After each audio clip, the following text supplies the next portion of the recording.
We keep biting off a lot in these episodes. I mean, you're telling the history of modern Japan. We need to do a 2-year-old company. We need another FTX soon.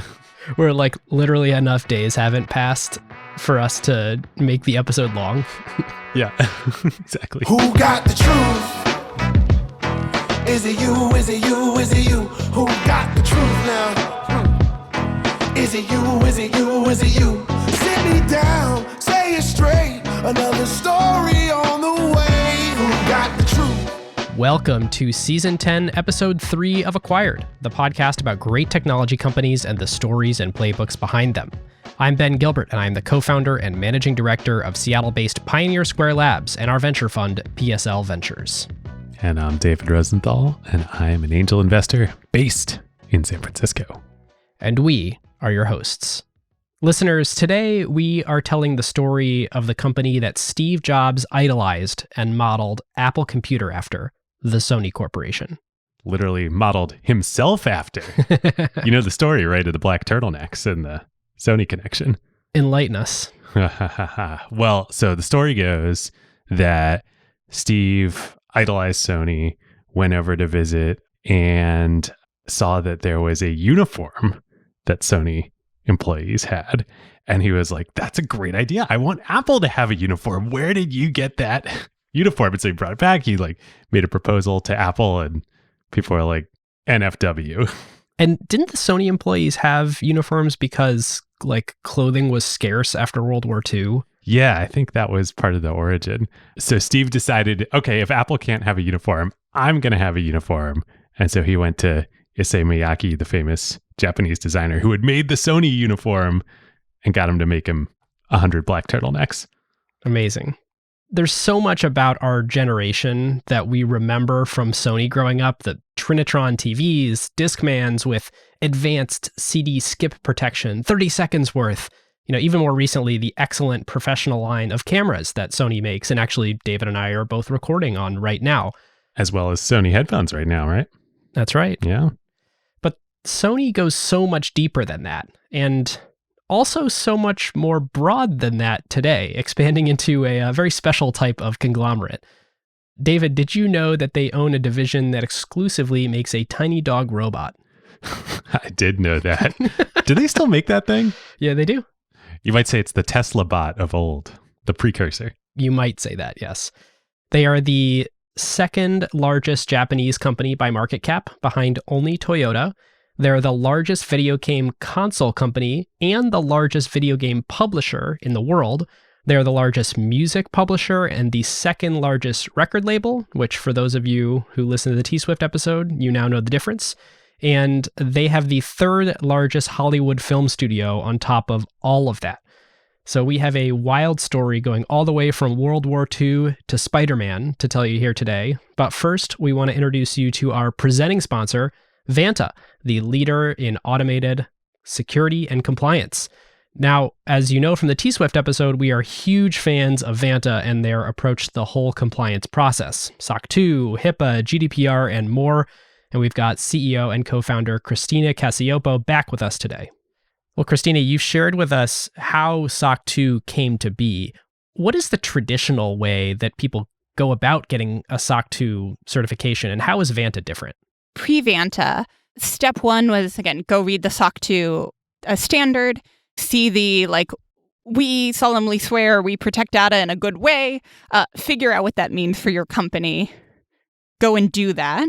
Try to make sure that you've really done that. Call in an auditor who's going to come in and ask and say, hey, you said you solemnly swore this.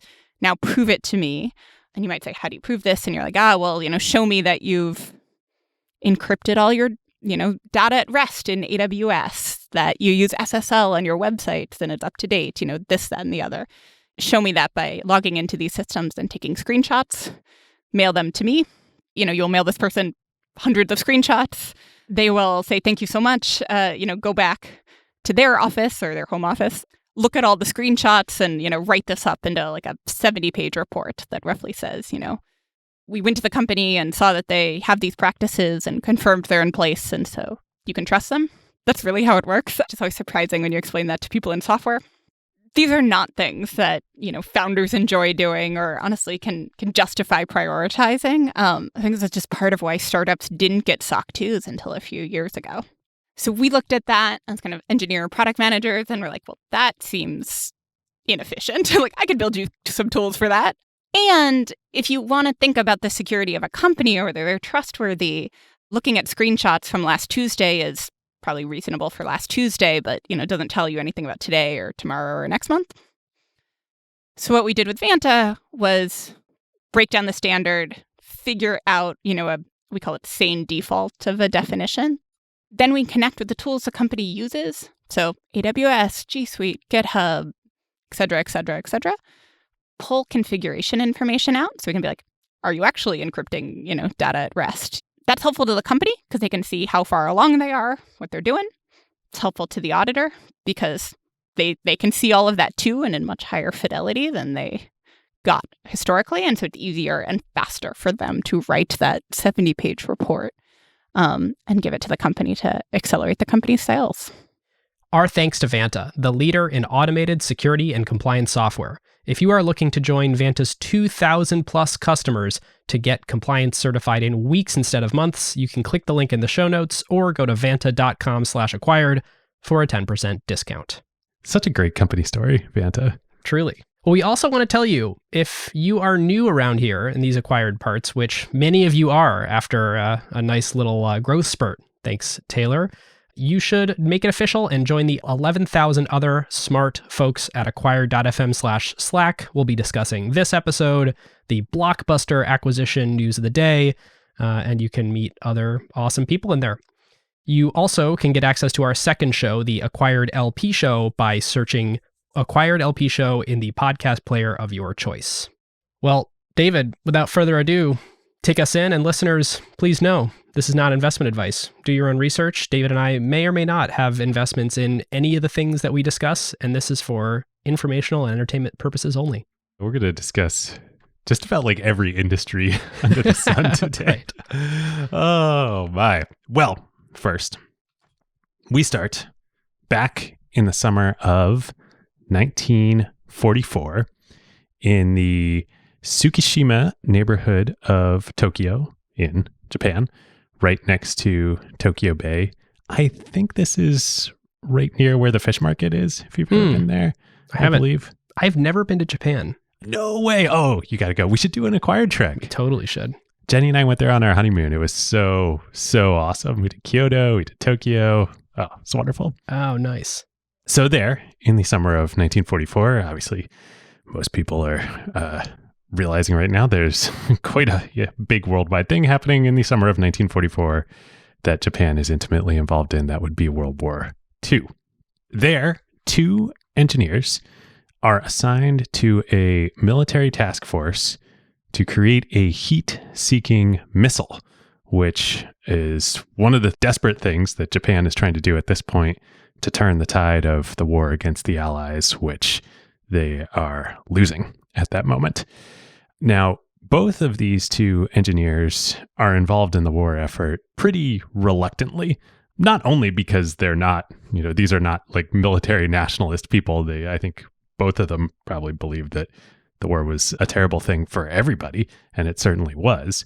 But they also were particularly not into the war because they're pretty certain that when, Pearl Harbor happened and Japan decided to pick a fight with America, that was a really, really, really bad idea because they're technologists and they know that America has the best technology in the world at this point in time. Yeah, listeners, David and I both read a couple books to prep for this, but one of them is the excellent Made in Japan, co-written by Akio Morita himself, who we were about to introduce here. And he talks about this a lot, where he's really idolizing the technology and the innovation coming out of the US and sort of knows from reading everything that he possibly can get his hands on. And I know this is a very US-centric view and a very US-centric thing for me to be proud of, for lack of a better term, but it really is like, oh, we should not get in a fight with people that are that good and that far ahead in their, technology revolution. Yeah. I went and I looked up population statistics from the World War II era. And Japan had about 70 million citizens before World War II. The US only had about 130 million. So, like, yes, America was bigger, but not like way bigger. It wasn't like, oh, we should not pick a fight with America because they just have so many more people. I mean, heck, they picked a fight with China, who has a lot more people. But no, it was specifically that the technology was just so much farther advanced in America than anywhere else in the world, especially Japan at the time. Yep. So you referenced Akio Morita. He is one of the two engineers, but he's the junior engineer working on this project. The senior engineer, a man who's 13 years older than him, is a man named Masaru Ibuka. And he is a prototypical engineer's engineer. Like, this guy loves technology. I can't remember if it was Morita or somebody else in one of the books I was reading, lovingly referred to him as a dreamer. Yeah, it's so right that Morita, well, he does have a physics background and he's definitely a engineer. It is right to say that Ibuka is the engineer's engineer, and Akio has much more of a sort of marketing sensibility, and, well, he invents a lot of these technologies and sort of understands it. He's the business side. You might say that Ibuka is like the Woz and Akio and Morita is like the Jobs. That's a great comparison. Yes. So you might. Ibuka loves technology, and particularly he is fascinated at this point in time by radio and all of the applications of radio. This was like one of, if not the major technological paradigm of the 20s, 30s, 40s. And due to his proficiency in radio, when the war started, the military and the Japanese government made shortwave radios illegal in Japan. Now, this is also paradoxical. I learned all this. Did you know that shortwave radios are actually long distance transmission? I did. When I was a kid, my dad and I used to try and pick up shortwave coming over the ocean, and you could only do it, I think, at night because there was less electromagnetic interference from the sun or something like that. Yeah. But isn't the spirit here of doing this so that consumers can't listen in on, I don't know if it was the Allies' signals or the Japanese's military plan? Exactly. I think a lot of governments did this during World War II, but certainly the Japanese government, they didn't want their citizens listening to propaganda from the Allies or other countries, which of course, the Americans and others were broadcasting all around the world. If you're going to listen to propaganda, it has to be our propaganda. So they literally made it illegal to sell, buy any shortwave capable radios that consumers had. They had to take out components that received shortwaves.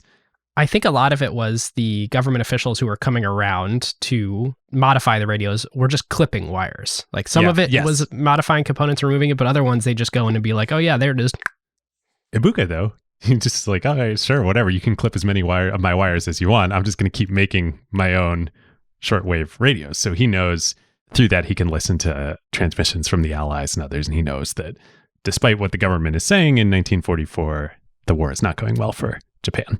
When we say radios, the thing to picture, listeners, is like reasonably large, high power, not portable radios that use vacuum tubes. Is an appliance to have a radio at this point in history. So that's Ibuka. The other engineer, of course, is Akio Morita. It's pretty amazing that he finds himself here in this place and this moment, because he is the eldest son of the 15th generation of the Morita family of Nagoya, which is the family that controls one of the largest sake empires in Japan.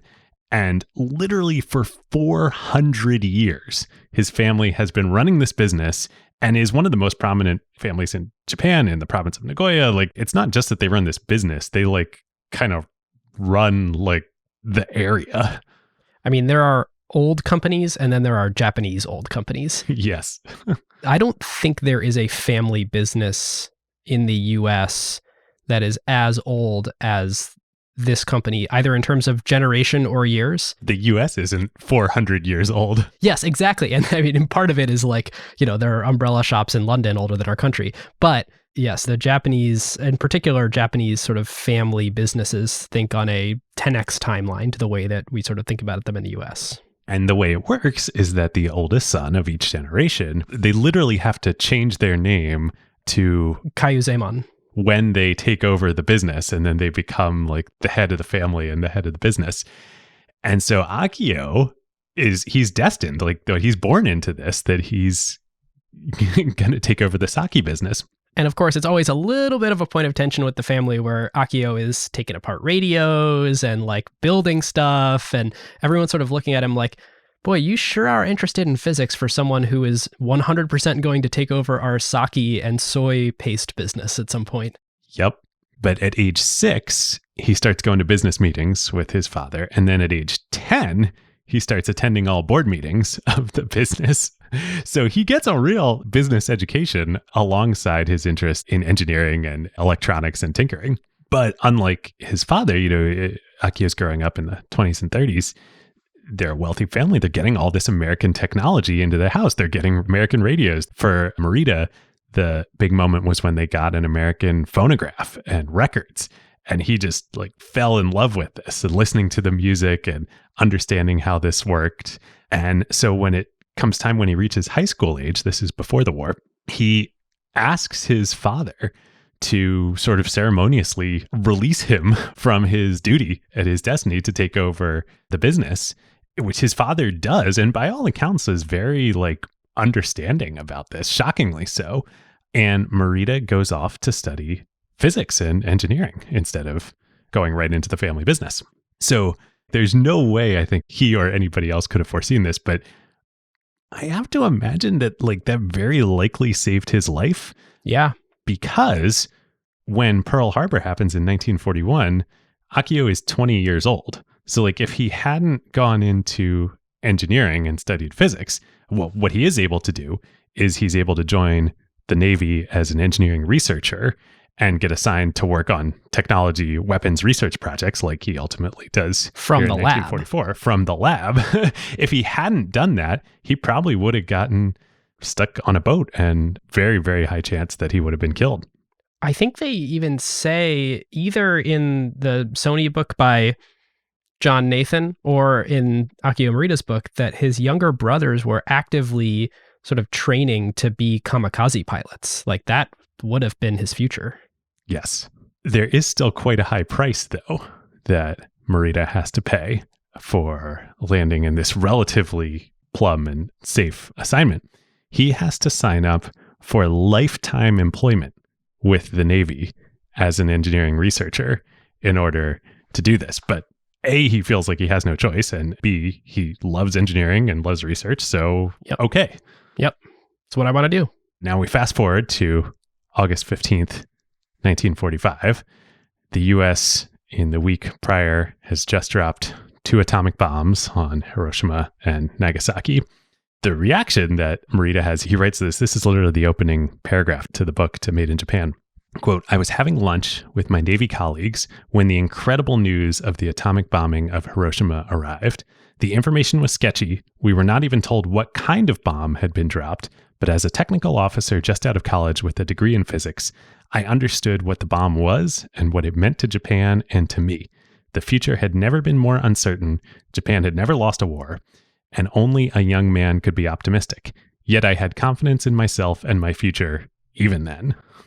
Wow. Wow. There's also this fascinating thing where he sort of knows a secret. The next day after the bomb has been dropped, when he hears about it and hears first-party accounts of it, he knows exactly what it is. And I think, if I'm remembering right, he thought the US was working on an atomic bomb, but was sort of like years behind where they were. And once he hears this report, he sort of knows a thing that the rest of the Japanese public doesn't. And so he sort of gets to decide, well, okay, how am I going to spend my next few days knowing what I know, even though the government isn't sharing it widely yet? Yeah. And there's a whole story that I didn't put in the notes here, but is in the book. Everybody should go read the book. It's really, really great. It's the shoe dog of the 80s, truly. It is in many ways. But he goes home to his family at that point in time, and he's worried that the military is going to order all officers to commit suicide rather than surrender. In a part of the surrender, yeah. Yeah. And so he tells all his colleagues when he goes home, he's like, look, what this means, this bomb, like, don't do that. Like, it's over. It's over. Oh, and he says, depending on what the orders are, I may not come back and rejoin you. Yeah. you can see what a cowboy he is already. I mean, the classic imperial Japanese response there would be, it is my duty to come back and perform whatever ritual we are all performing as ordered by the emperor together. And what he's doing is looking around and saying, guys, I don't think there's a regime here anymore. Like, I think it's everybody figure it out and go care for your families. And, you know, the allies are going to be here soon, and let's hope they're benevolent to us. Yep. So, you know, I said August 15th. That's not when the bombs are dropped. What happens on August 15th? That is when the emperor goes on the radio in Japan and announces that Japan is surrendering and asks, you know, everybody to surrender. And this is amazing. The emperor going on the radio, the vast majority of Japanese throughout all of history had never heard the emperor's voice. So the aftermath is awful. There are 2.5 to 3 million people dead in the war, both soldiers and civilians.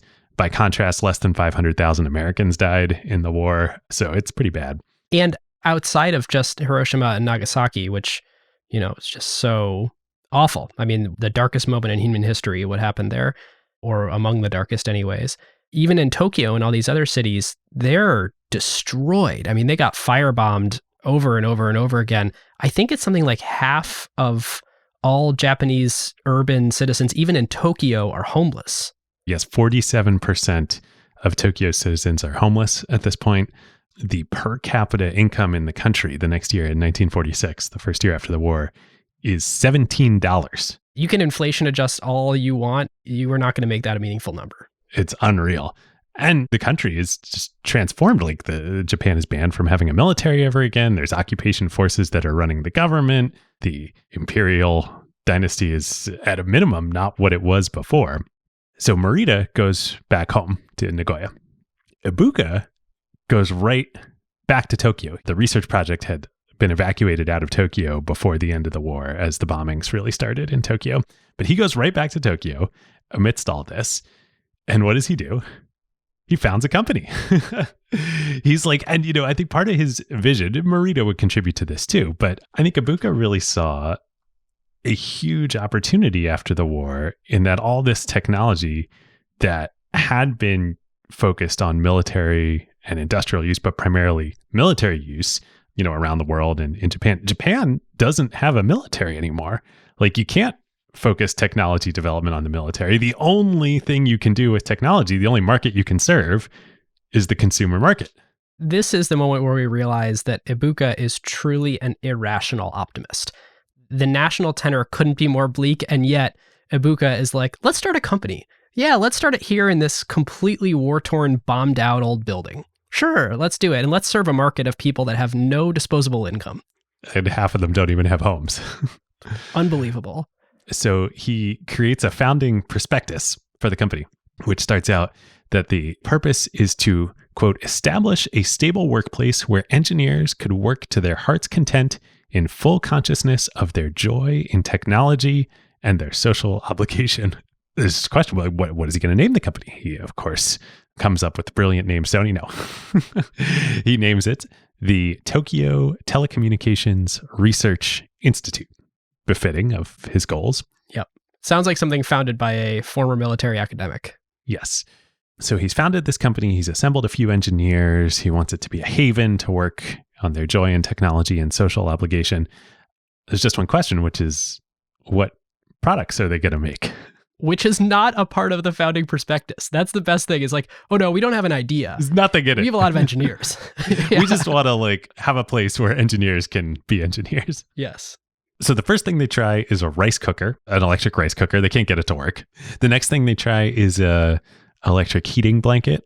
That also doesn't work for various reasons.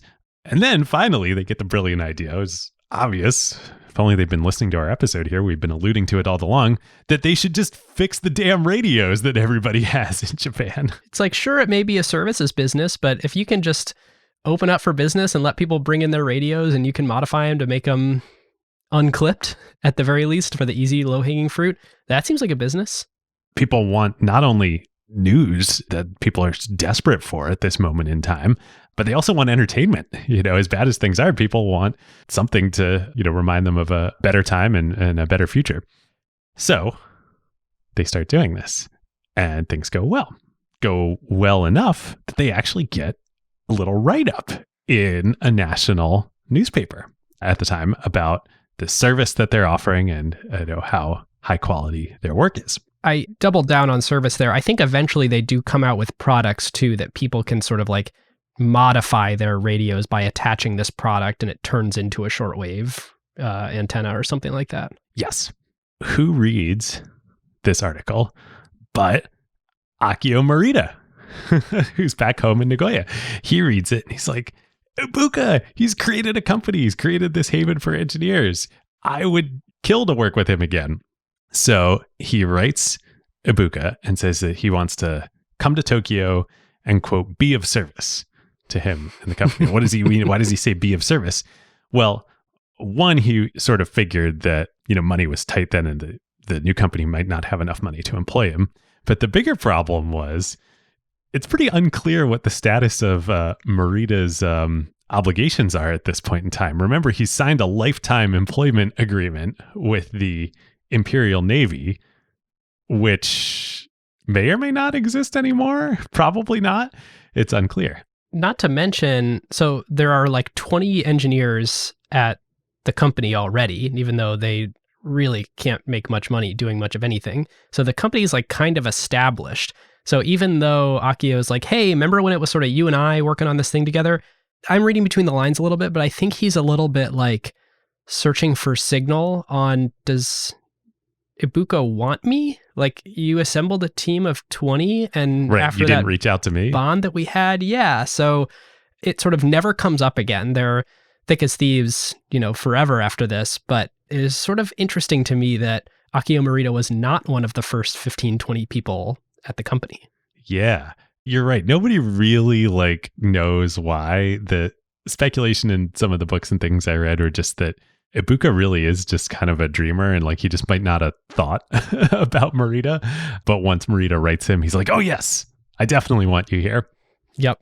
The company, by the way, if you go to Sony's website, they have meticulously maintained corporate archives. And if you go and request them, they will I don't know if it is anyone or if it's just journalists or whoever, special guests, but they have this stuff preserved and can sort of bring it out to you with gloves on and let you read the founding prospectus. They've maintained this stuff for, 70 plus years.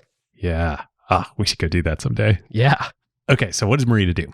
He finagles an assignment in the military, quote unquote, to get a teaching assignment at a university in Tokyo, still sort of through his original contract employment agreement. But he knows what's about to happen, which is that the occupation government is about to decree that everybody who was previously in the military needs to be purged out of government, but also out of education. Which is totally fascinating, right? This idea that where if you're the occupation government that's sort of helping the country heal, you're there to make sure that it doesn't break into war again. And that, after you drop atomic bombs on this country, that you're sort of helping them rebuild.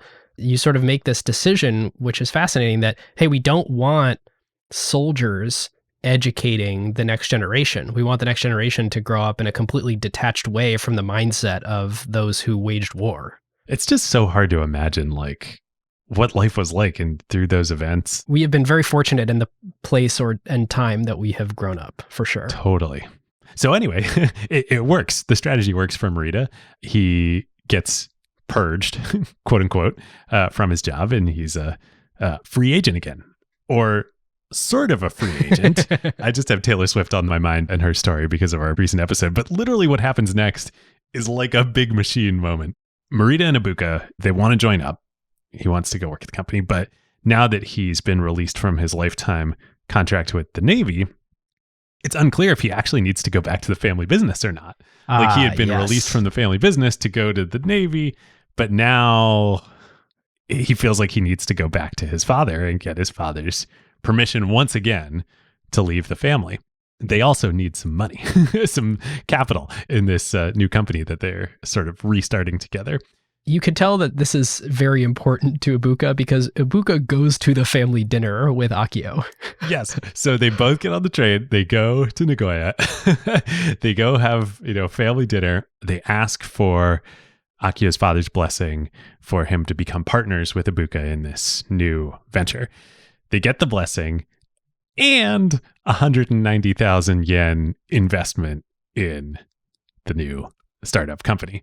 And over the next couple of years, the Morita family would put a little more money in over time and eventually own 17% of the company. I don't have the exact dates here, but even by like the early 2000s, the Morita family still, I believe, owned about 10% of Sony. Yes, as of 1999, the family controls a 10% share, which at the time was worth roughly $5 billion. The question is, what's worth more, the Morita Saki empire or the 10% stake in Sony? The 10% stake in Sony. Well, it depends what years you're talking about here. That's true. That's a very good point. Yeah, Sony had some dark years in the future. Okay, so they're now in business together, poised for the races, but they're still doing this radio repair and add-on and modifying business. That's great, but that's not like, it's a service business. It's a add-on business at best. So they're looking for a real product to make.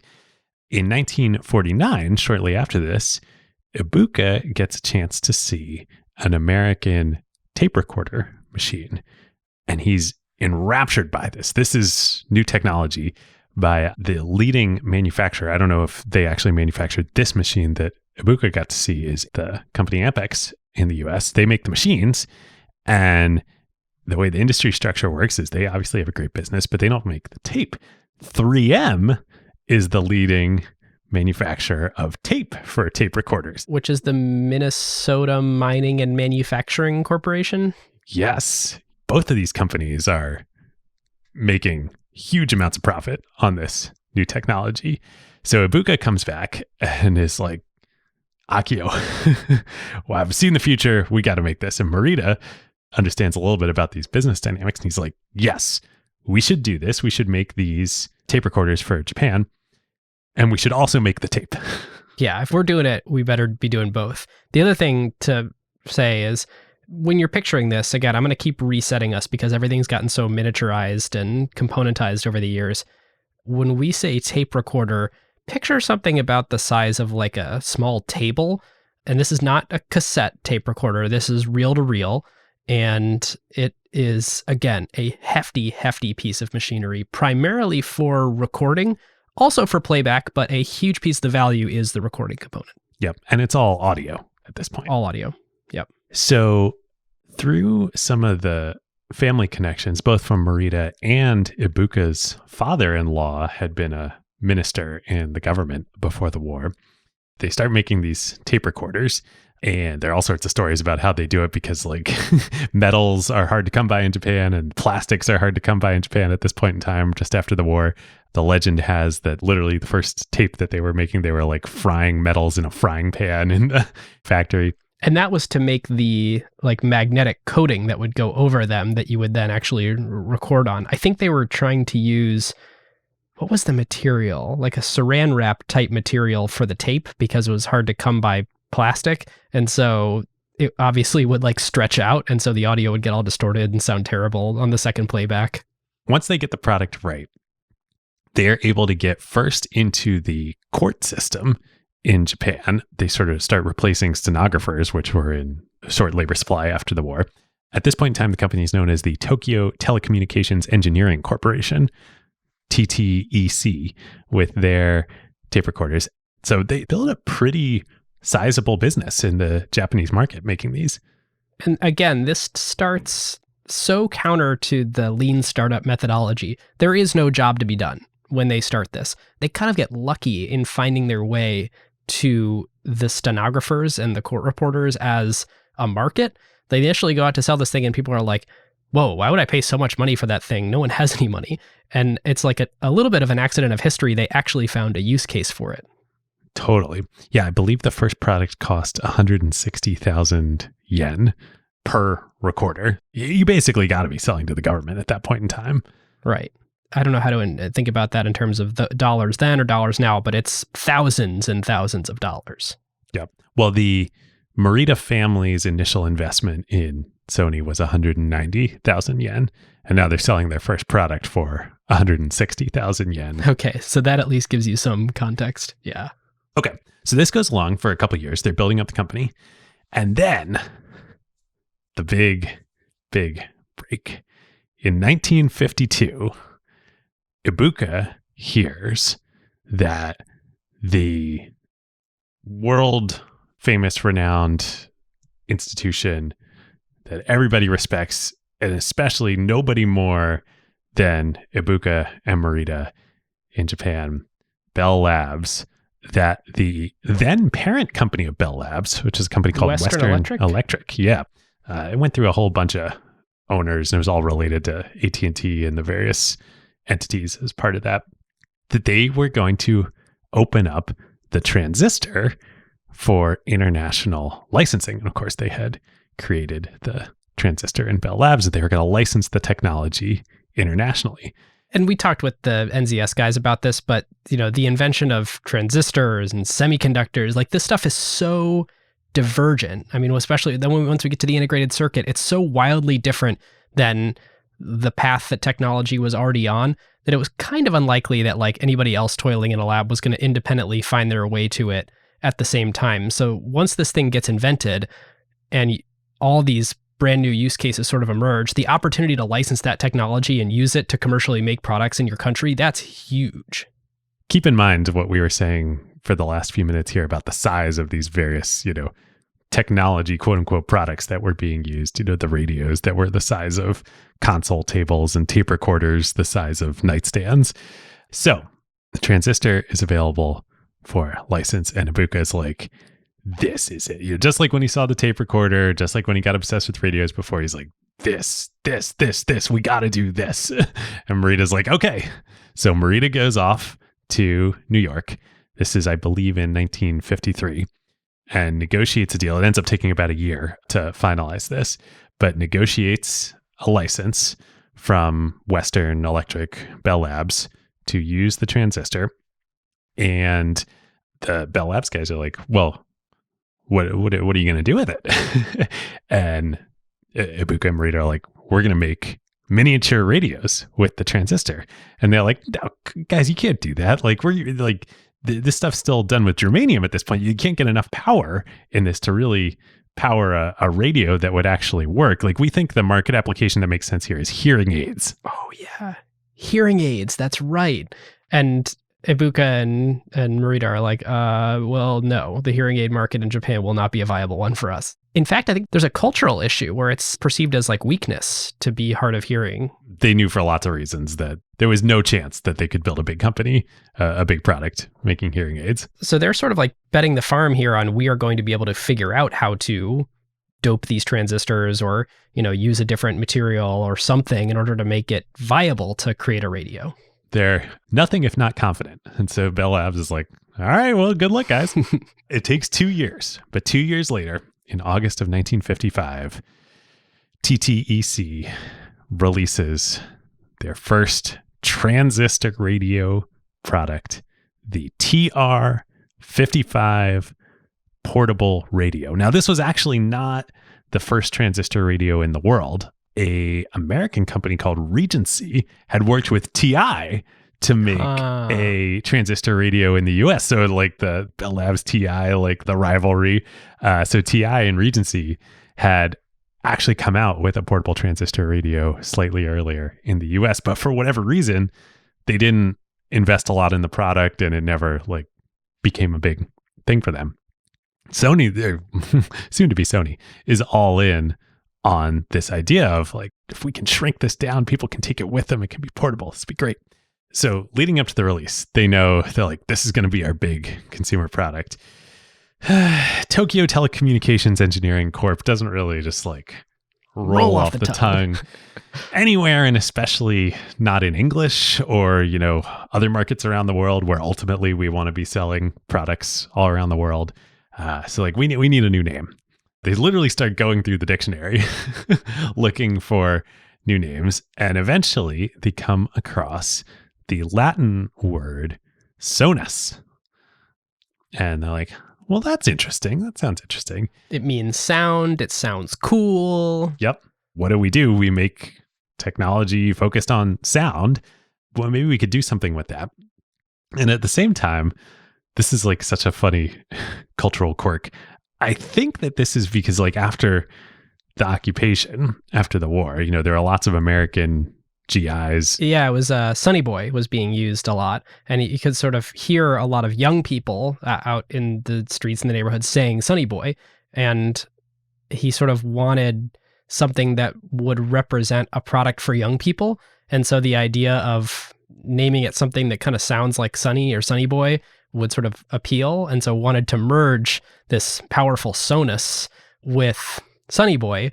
It's such a great name. And the other thing they do is, I think from the beginning, it's stylized as all capital letters. There's one logo before that they very quickly dump, but there's then 4 or 5 iterations. It looks very much like when you know you should change your logo to update it, but you also think it's pretty much perfect. Like that is exactly what the Sony logo evolution over time represents. I love it. It's so good. It's such a brilliant, like it works in every language, every culture around the world. And it really becomes, you know, synonymous with innovation for decades. So they release the TR-55. It goes well, but it's a first generation product. It sells well in Japan. They keep working on it. They keep refining it. They keep wanting to get it smaller. Ibuka has this vision of he wants a truly pocketable radio, a radio that you can fit in your shirt pocket and take with you, walk around, have with you all the time. Very, very personal device. By the way, we should say I'm pretty sure they don't have headphones at this point. The radio is getting smaller, but it's still a radio with speakers. Yes, exactly. I think a lot of people do this, just walk around with like their phones playing music on speaker. Oh, yes. People do that. This is where it starts. Especially on hikes in the woods. So 2 years later, they come out with the next version of the product, the TR-63. And this thing is a monster. So Ibuka, you know, he has this vision of fitting in the shirt pocket. It's just slightly larger than a standard like man's, you know, dress shirt pocket. So he and Morita really want this to be the narrative. So they outfit their sales force. They have the Sony sales force that sells the products to, you know, the distributors and the retailers. They get special custom shirts made for all of them with a slightly larger than standard pocket so that they can demonstrate putting the radio in the pocket. It's amazing. Again, the Steve Jobs parallel, like the showmanship of that, you know, it's like the MacBook Air in the envelope. Totally. So consumers go nuts for this. First in Japan, where they launch it first. Ultimately, the TR-63 ends up selling 1.5 million units at $25 each, which is, I actually don't have any financial data on like the scale of certainly not the radio repair business, but the tape recorder business. But suffice to say, this is orders of magnitude larger than the tape recorder business. Right. They've got a real corporation on their hands now. Yep. The company grows to 1,200 employees, the newly named Sony Corporation. And of course, like the big thing that they want to do for many reasons, not the least of which that America is the largest consumer market in the world at this point, they want to bring the product to America. So Morita comes back over to the US and starts talking with distributors about, hey, we've got this amazing transistor radio, like we know consumers love it. We're pretty sure Americans are going to love it too. And he connects with the Belova Watch Company, which I hadn't heard of it. The brand still exists today. Ironically, the Belova watch brand is owned, I believe, by Citizen Watches, which I believe is a Japanese company. But at the time, it was an American watch brand. And they're like, yeah, this is pretty great. We want to place an order for 100,000 units that we're going to bring over to America and sell through our channels. I mean, that's like huge. Morita's like, sorry, what? How many? How on earth are we going to make that many? Yeah, that is a huge, huge order. And Belova's like, well, yes, we want that many. But there's just, you know, the thing is like, naturally, we're going to be this big business partner for you. We want it to be the Belova TR-63. We want to put our brand name on it. And I think Morita would later say that this was the single like biggest and best business decision of his career. He turns him down and says, nope, you can sell the Sony TR-63 or you can sell nothing. It is really brilliant. I mean, it is a mark of what was to come and also something that truly defined the company, because company culture and company values don't mean anything until they're tested. And when, I don't think he used the phrase direct to consumer, but when they sort of decided they wanted to be a direct to consumer company, that's cute and all until someone offers you a big pile of money to, be a white label OEM product. But I think when you're really tested and when it comes out is when he says, nope, we refuse this order. I'm going to keep making Apple parallels, by the way. As much as we like to hold up Steve Jobs, he did come out with the HP iPod. Oh, that's right. Oh my goodness, I forgot about that. There was that like iTunes phone that was actually a Motorola phone that was a piece of crap. rocker. Yeah, the Moto Rocker. That's right. But the HP iPod truly was just an iPod with an HP logo on the back. Did it have any special colors or anything? I remember I had the U2 iPod that was black and red. That thing was awesome. That was cool. I had that too. Yeah. Because I think that was predated Product Red, but would sort of become Product Red. Yep. I think that's right. So ultimately, what that leads to is a couple years later, Morita and Sony decide we need to establish our own corporation in America so that we don't have to work with distributors. We can just directly have a Sony operation in America. So they start the Sony Corporation of America in 1960, and Morita actually moves to New York City. Originally, the intent was he and his family were going to be there for 2 years and set up Sony Corporation of America. It ultimately ends up being, I think, about 1 year because his father passes away and he has to go back to Nagoya. Ultimately, his younger brother would take over the family and the business. It is interesting how I think his US license plate when he moved here was AKM, which is the sort of hint that he did always think about himself as the Kaiuzeman of the family. It was AKM 15. Oh, right, because he's 15th generation. The 15th generation. Yep. This also, by the way, the move to the US is a thing that sets him apart versus his peers. Other Japanese CEOs were not really willing to move to the US. And it was a very un-Japanese thing to do, to say, I want to do business in the US so bad that I will move my family and become a part of this culture to do that. That just wasn't done. But it really sets up the business relations between Sony and US corporations and overall, like the business environment in Japan and America. I don't think there was any other company, maybe has never been any other company except SoftBank that like bridges the two. Like there are American executives in Sony. At one point, one of them becomes the CEO of Sony, Howard Stringer.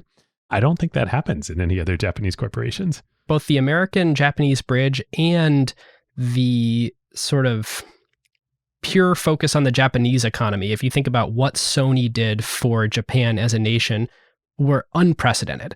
I think the most telling quote of all is when Akio Morita passes away many, many years later in 1999, I believe, somewhere around there. The Prime Minister of Japan referred to him as the engine that pulled the Japanese economy. That is an astonishing quote. I mean, can you imagine a sitting US president referring to a US-based founder CEO as the engine that pulled the US economy? It's just, you can't make that big of an impact. You wouldn't even say that about Steve Jobs. No. The state that Japan was in when they started Sony and how massive and impressive and successful they grew it to over the course of Akio's whole life, the quote is not hyperbolic. No, not at all. One thing I just realized, I should correct myself. Howard Stringer was not an American. He's not an American, of course. He was Welsh. He's British. Not Japanese, yes. A non-Japanese business person. But yeah, like you couldn't say that about anybody. Like you can't say that about Elon Musk in America. He's the engine that pulled the Martian economy. Yeah, right. Exactly. Okay, so let's fast forward a little bit. So we got this Sony Corporation of America set up. Fast forward to 1966. I thought this was going to be just like a total side note in the history, but it actually becomes super interesting and important. So, Sony, what's it all about at this point? It's audio, it's music, it's first tape recorders, radio, like that's music and sound. That is literally Sonos. That's what it's all about. Japan has become a huge music market at this point in time. And, as we talked about on the T-Swift episode, there's lots of aspects to the music market. There's obviously the devices and the consumption that Sony is in at this point with their radios, but there's also the recording industry. So before the war, CBS had negotiated a merger with a record company in Japan to create an organization called Nippon Columbia, which was using the Columbia Records sort of label and doing distribution for Columbia Records artists and music in Japan. Side note, do you know why it was called Columbia? Because the C in CBS stands for Columbia? Yes. Second side note to pull forward from later in the episode, did you know that Columbia Pictures is not the same Columbia? I did. I looked this up because I wanted to bust this out for you and be like, did you know that Sony Music and Sony Pictures were reuniting the original Columbia? And then as I was digging into it, I was like, wait a minute. These companies, Columbia Pictures and CBS, where the C stands from Columbia, chose the word Columbia completely independently. And that is not true. They did not stem from the same company. No. They are completely different. And yet Sony ended up buying both of them in their future. Unbelievable. They didn't reunite the Columbias. They united the Columbias for the first time. Okay, so back to 1966. CBS, newly reinterested in Japan, they're looking for a partner to set up a JV to access the Japanese recorded music market. Morita hears about this and hears that a CBS executive named Harvey Schein is over to handle this matter for CBS. He meets him and he says, I'm in. I will do everything in my power to make this happen. We want to do a 50-50 JV between CBS and Sony. We'll be super flexible on whatever terms you want, and we will make this happen as fast as humanly possible. And Schein is like, okay. And they do. Morita is true to his word. Within a year, CBS Sony Records is created. It's a 50-50 JV between the two companies. And it goes pretty well. In fact, it goes so well, like blew my mind. I had to check this in a bunch of different places to make sure that this is accurate, but multiple sources have this. CBS Sony Records, which is the Japanese distribution arm of CBS's recorded music in Japan, becomes such a cash cow that within just a few years, it is the most profitable division for both Sony and CBS. What? It is just a geyser of cash. This is because of the pent-up demand for the Japanese public to buy American recorded records? I would assume part of it is what you said, Ben, that there's just enormous demand for music and for American music in Japan. I think the other part of it is there probably aren't really much costs associated with this business. CBS Records around the world is signing all these artists and producing the music, and this is just distributing it in Japan. So it's all just incremental revenue. Anyway, this just blew my mind. Now, the other smart thing he does, which probably has a lot to do with CBS Sony Records' success, is Morita puts his young protege in charge of running it in Japan. The young protege with a strong musical background. Do you know who that is? Oh, I have no idea. Nope. Norio Oga, who would succeed Morita as CEO of Sony. So Oga, he was not a founder of Sony, but Ibuka, Morita, and Oga were really the triumvirate for a long time. Oga was a classically trained musician. He was an opera singer and a conductor. Even after he was CEO and chairman of Sony, he would still conduct the Tokyo Philharmonic Orchestra. Oh my God, that's wild. Unreal. He was like a legitimate musician. And in the early days of Sony, when he was still a student, they would bring him into the factory to help test the products and get the musicians' input on the quality of the products. Oh, that's so cool. That led to Morita saying hey, this guy is incredibly talented at business and engineering and products. In addition to being a musician, we want to bring him into the company. Oh, wow. And the first major role he gets is running CBS Sony Records, and then turns it into this geyser of cash flow. Literally, the stories about this are ridiculous. Because it's a JV, they both had to agree to do distributions, both Sony and CBS, to get the cash back to the parent companies, and they weren't always on the same page. So they had just tons of cash sitting at this subsidiary. They start buying up like citrus groves in California to buy land, like anything to just park the money coming out of this subsidiary. Okay, so they're getting into music in a big way. Right around this time, too, we're now in the late 60s, early 70s. Of course, television is becoming a huge thing. Television's been around forever, but color television is starting to be a thing. When we started doing this research, David, I had no appreciation for how much harder it was to do color television than black and white. I just assumed that like, oh, when color television came out, everybody started buying color TVs, and black and white TV, went the way of VHS, which we'll get to in a minute when DVDs came out. No, not the case. For many years, color TVs were on the market, but people kept buying black and white TVs because the color TVs, the picture quality was so crappy. Right. Without getting too far into the details, because we'll get way over our skis, most of the time, the way that the color TVs were happening was either by having 3 electron guns. And basically, there was this miracle that had to happen where they all had to be aimed properly, and you had to have, the 3 primary colors, and all of them had to show up in the right place on the screen at the same time. And when you're used to it just has to be 1 white light electron gun, well, that's a much easier thing to solve. The picture's going to be crisp. Now suddenly you're trying to line up this miracle. It's going to be really expensive. It's going to be really temperamental. It's going to be blurry in most cases. So yeah, David, you're right. The invention of the color TV happened, and most consumers went on buying black and white. Yep. So Sony goes to work for years trying to make a really, really great color TV, like a color TV that could live up to the Sony name and engineering culture. And the result of that is the Sony Trinitron, which is their electron gun system for creating a color picture on a screen. Which this was like a Buka thing. Yes. He sort of like parachuted in and said, I know I'm effectively the CTO of all of Sony, and we've got all these product lines. It's kind of like Steve Jobs and the Mac. He's like, okay, I'm handpicking a bunch of engineers. We're going to go start a brand new research project. It'll eventually be called the Trinitron. They put up the pirate flag. Yeah, we will figure out how to make a color TV that is mind-blowing to consumers and, something that people want to rush out and buy. Now, of course, the first run of those that actually did make it cost Sony way more to manufacture than it actually was priced at retail because their yields were so terrible. It was like 1 out of 100 or something actually worked to specification. And so the company lost a lot of money on that. But it was totally like, okay, Ibuka's jumping back in and rolling up his sleeves and handpicking a team.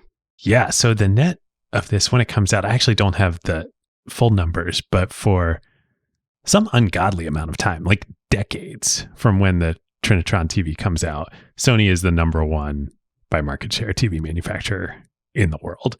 Well, later in the episode, we'll come back to how that kind of became an albatross for them. Yeah. But I mean, I remember growing up in the 90s, it was like there were Sony TVs and there was everything else. Exactly. And I had no idea what Trinitron, I was like, oh, Trinitron, it says Trinitron on there. I don't know what that means. Right. That was just some random Sony brand, the same way that Bravia is today or was recently. It's like, oh, marketing. But no, it actually was the technology of the electron guns that they created.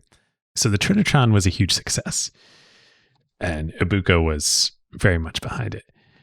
Morita and Ibuka get together and they're like, okay, we've now got this toehold in video with a display that we've created, the best on the market. We've got number 1 market share.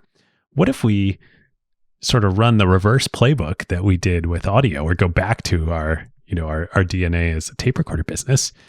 What if we created a tape recording device that would work with our Trinitron TVs and would allow consumers to record video? That would be pretty awesome. I bet there'd be demand for that. So they work super hard, Sony engineering teams do, for several years. And in 1975, they introduce the greatest technology in its class by far to come out of this company in its illustrious now almost 3 decades of existence, the Betamax video recording technology. This is so great. The story behind this is not at all what I thought. So it was really great technology. Now, on a feature basis, you could only record about an hour on Betamax. We might actually have some young listeners that don't know that word, David. So let me just real quick say, set the context. Anyone who grew up with a VCR, that's the thing that the Betamax lost to. Yes. VHS was the competing format that they lost to, which we'll get to in a minute. But Betamax, for many listeners listening, like it's like the butt of a joke. You don't want to be the next Betamax. Exactly. So they introduced it in 1975. And the killer feature that they market for this, it's the first product to market of a video cassette recorder that consumers can use to record television programs. So they market the killer feature as time shifting. It's kind of amazing that the first killer feature isn't you can take movies that you used to only be able to watch in theaters and watch them at home, and that will be a distribution channel for movies. No, it's tape stuff off your TV. No, it's literally you do the recording, not you buy a movie that's pre-recorded. And so they run these great ads. First big successful one is they have Bela Lugosi, who was the famous actor who played Dracula. And he's in character as Dracula in the ad. And he says, when in a Transylvanian accent, which I won't do here, but he says, when you work nights as I do, you miss a lot of great TV programs. And now with the Sony Betamax and Trinitron, it's so good. And so these commercials start going well. They start getting a bunch of sales, especially in the US, but all around the world of Betamax. Consumers are loving this. They got a hit product. So they want to keep going with this marketing theme. They reach out to MCA Universal to do a similar ad. Would have been Lou Wasserman running it? Well, yes, it was Lou Wasserman and Sid Sheinberg. At that point in time, Universal, I forget which shows they were, but they had two of the top TV shows that they created the shows. They were studio behind the shows, but they were airing on different channels at the same time. And so Sony wanted to create an ad that like, hey, with the Betamax, you can watch both of these shows that you normally have to pick. So they start talking to Sid Sheinberg about this. And Sid's like, Lou and Sid, as we talked about with Michael Ovitz, they are smart cookies. And they were behind aggregating all the power in Hollywood before Ovitz came along. So they're like, this recording, this time shifting, this Betamax thing, that's actually kind of a threat to like our power to Hollywood. Like, this could be a new, sort of aggregation point in the point of power in the ecosystem. We're not going to play ball with that. We're going to go full on scorched earth on Sony, who's trying to take our power here. So they respond to the request reaching out to do a commercial with them with like, hey guys, we think this is copyright infringement. And we're going to hit you with a lawsuit because you're stealing our content. Henceforth, there will be an FBI warning at the front of every video cassette. This isn't even about buying movies from the video store that the studios are putting out. This is like you recording at home. And so this is the beginning of this propaganda campaign, at least in America, of like, recording content, is bad and you could get sued and you could lose all your money and like, Napster, everything else down the road all stems from this. Wow. So November of 1976, MCA files a lawsuit against Sony for enabling copyright infringement. That's right. They're not even actually doing any infringement. They're just making a machine that enables anybody on their own to allegedly infringe. And this is a major news story. Harvey and Sid Sheinberg, they go on Walter Cronkite to debate this issue of like, is it okay for both the lawsuit and is it okay for consumers to time shift? The lawyers would never let this happen in public now. I know. It's so great. Can you imagine if Tim Sweeney and Tim Cook went on a national television show together to Jimmy just kind of Fallon. have it out and figure out? Yeah. That would be amazing. So the irony of all this is that it's great for Betamax sales. Betamax sales go through the roof because it's free publicity and market education. And B, at least American consumers are like, well, shoot, I better buy this before it goes off the market. Oh, right. I mean, I went and downloaded Fortnite on all my iOS devices when I thought they were all going to be removed. Exactly. And so Morita he's pumped about this. He actually orders Harvey, the CEO of Sony America, to start a $20 million advertising campaign immediately in the US for Betamax. And Harvey declines and doesn't go through with it. That creates a big rift between them. Unfortunately, though, this was ultimately also the death of Betamax, because I actually don't know what happened with the lawsuit. I imagine it was probably settled. I mean, at the end of the day, I, in the 90s, grew up recording television on my VHS, I think my Sony VHS cassette player, video, VCR. Yeah, of course, which they made. Yeah. Well, how does this all happen? So other electronic manufacturers, even other electronic manufacturers in Japan, have been working on their own formats. And Lou and Sid at MCA are so pissed at Sony. The other, soon to be arriving on the market competing formats come to them and they're like, we'll work with you guys. What do you want? Do you want to work together to build the, movie at home industry? We'll sell VHS tapes with, pre-recorded Star Wars or whatever on there. Great. So MCA starts working with the VHS format, which was made by it has to be Matsushita. Yes. Matsushita Electric. Which of course is Panasonic.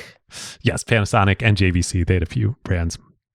But then remember from our CAA episode, who ends up buying MCA Universal? MCA. Matsushita. It's amazing that after building this relationship that it then got so adversarial. Yes.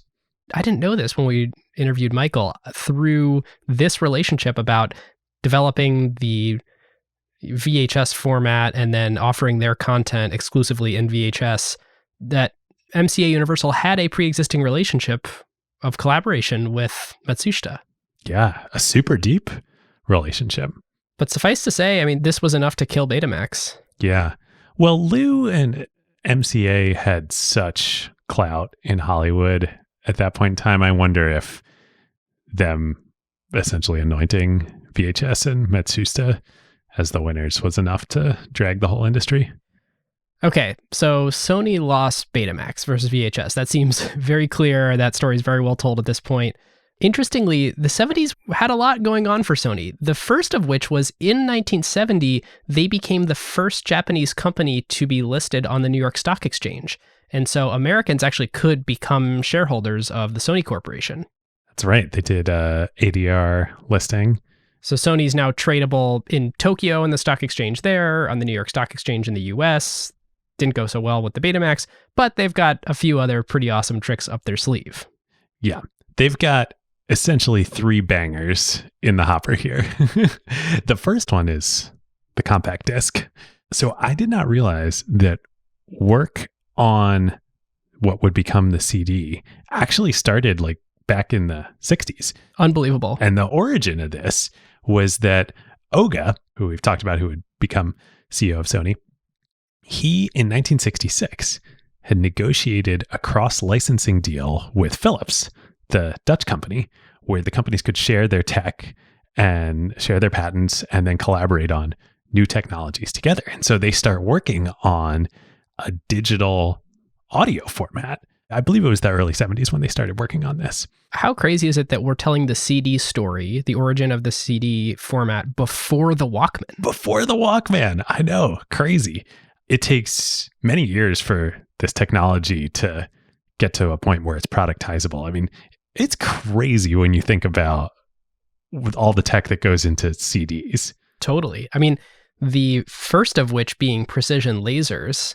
And David, what else spun out of Philips that involves precision lasers? That would be ASML, right?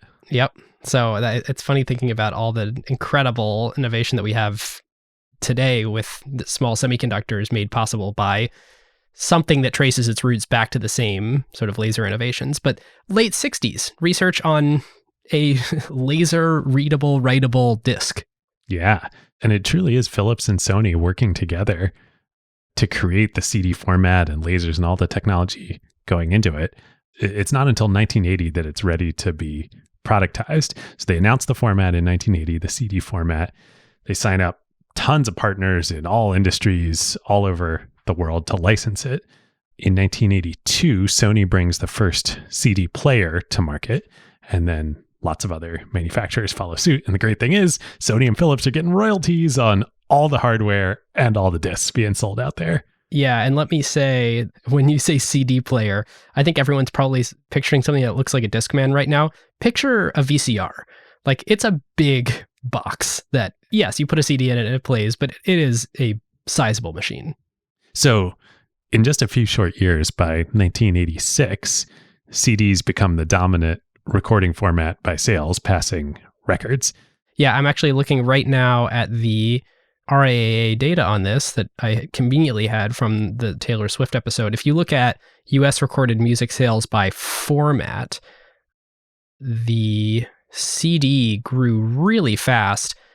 And I think there might have been like a handful of years in there in the mid to late 80s where cassettes were bigger than records, but CDs hadn't yet caught up yet. But the cassette wave was kind of reasonably short-lived as the dominant platform between records and CDs. Interesting.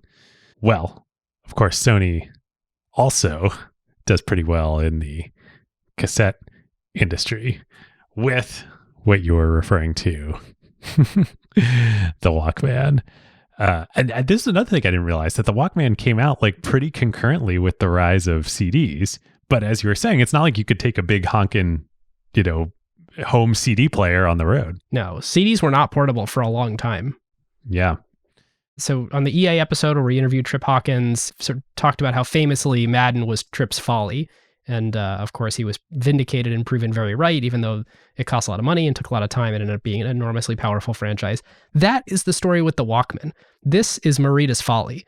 Yes. He single-handedly thought that, hey, we've got this cassette player, but really it's a cassette recorder, and it doesn't have speakers. It's a little chunky, but people kind of can take it out in the world and record stuff and listen to it on the speakers. I think there's a market for people who want a sort of slimmer, sexier version of that, where we throw away the recording capabilities. We get that right out and stop taking up space with it, stop taking up space with the speaker, and attach headphones. And all of the marketing people at Sony are like, no, there's no market for that. No one wants to walk around outside in their own little world listening to music in headphones.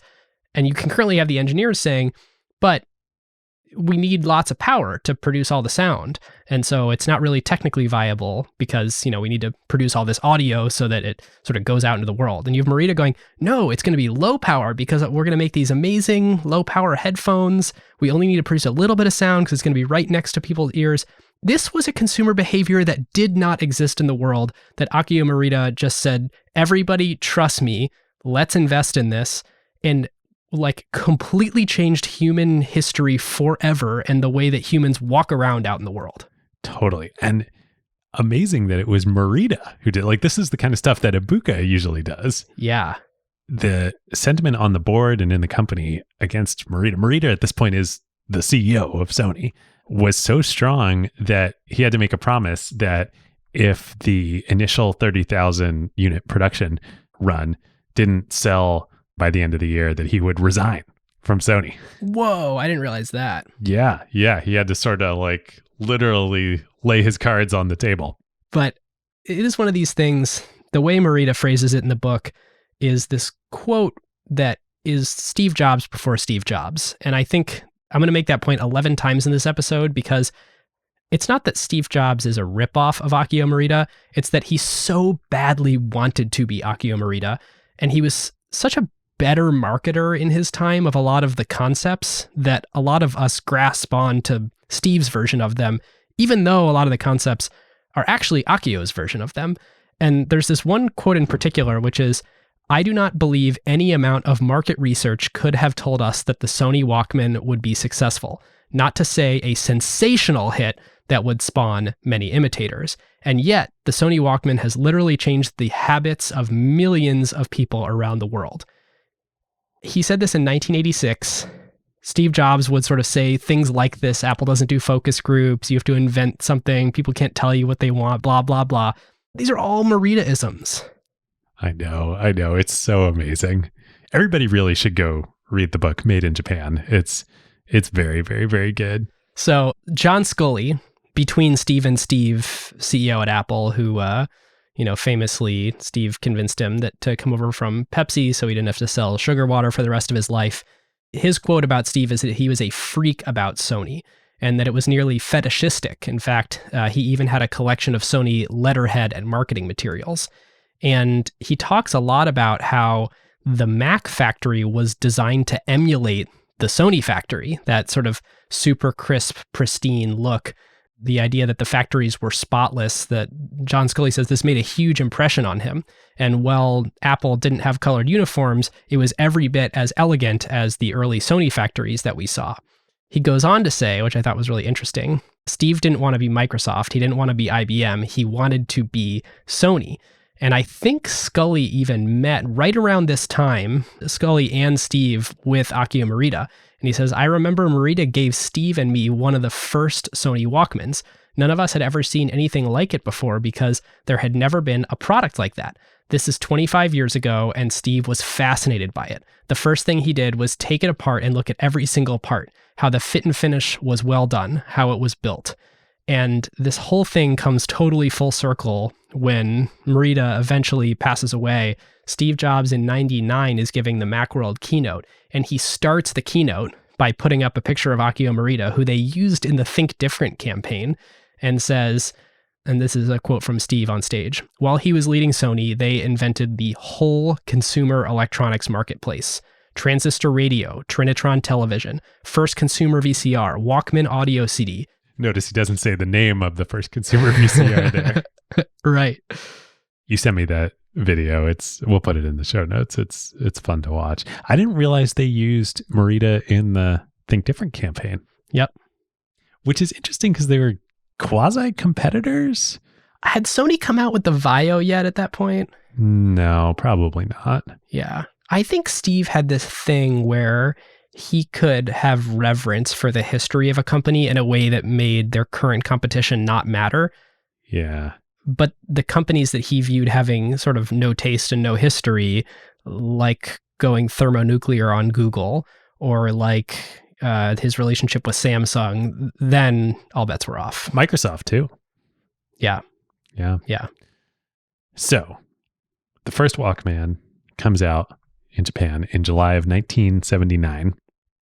It sells through the 30,000 initial production run in 1 month. And then the next month it doubles. And then the next month it triples. And it continues tripling for month after month after month after that. Jake Saper on the LP show said he looked for triple, triple, double, double in the first 4 years of a startup. Those were years, not months. Yeah. Right. This is double, triple, triple, triple, triple, triple months in a row. Yeah. So this stat was fascinating to me, both for how big it is and how small it is.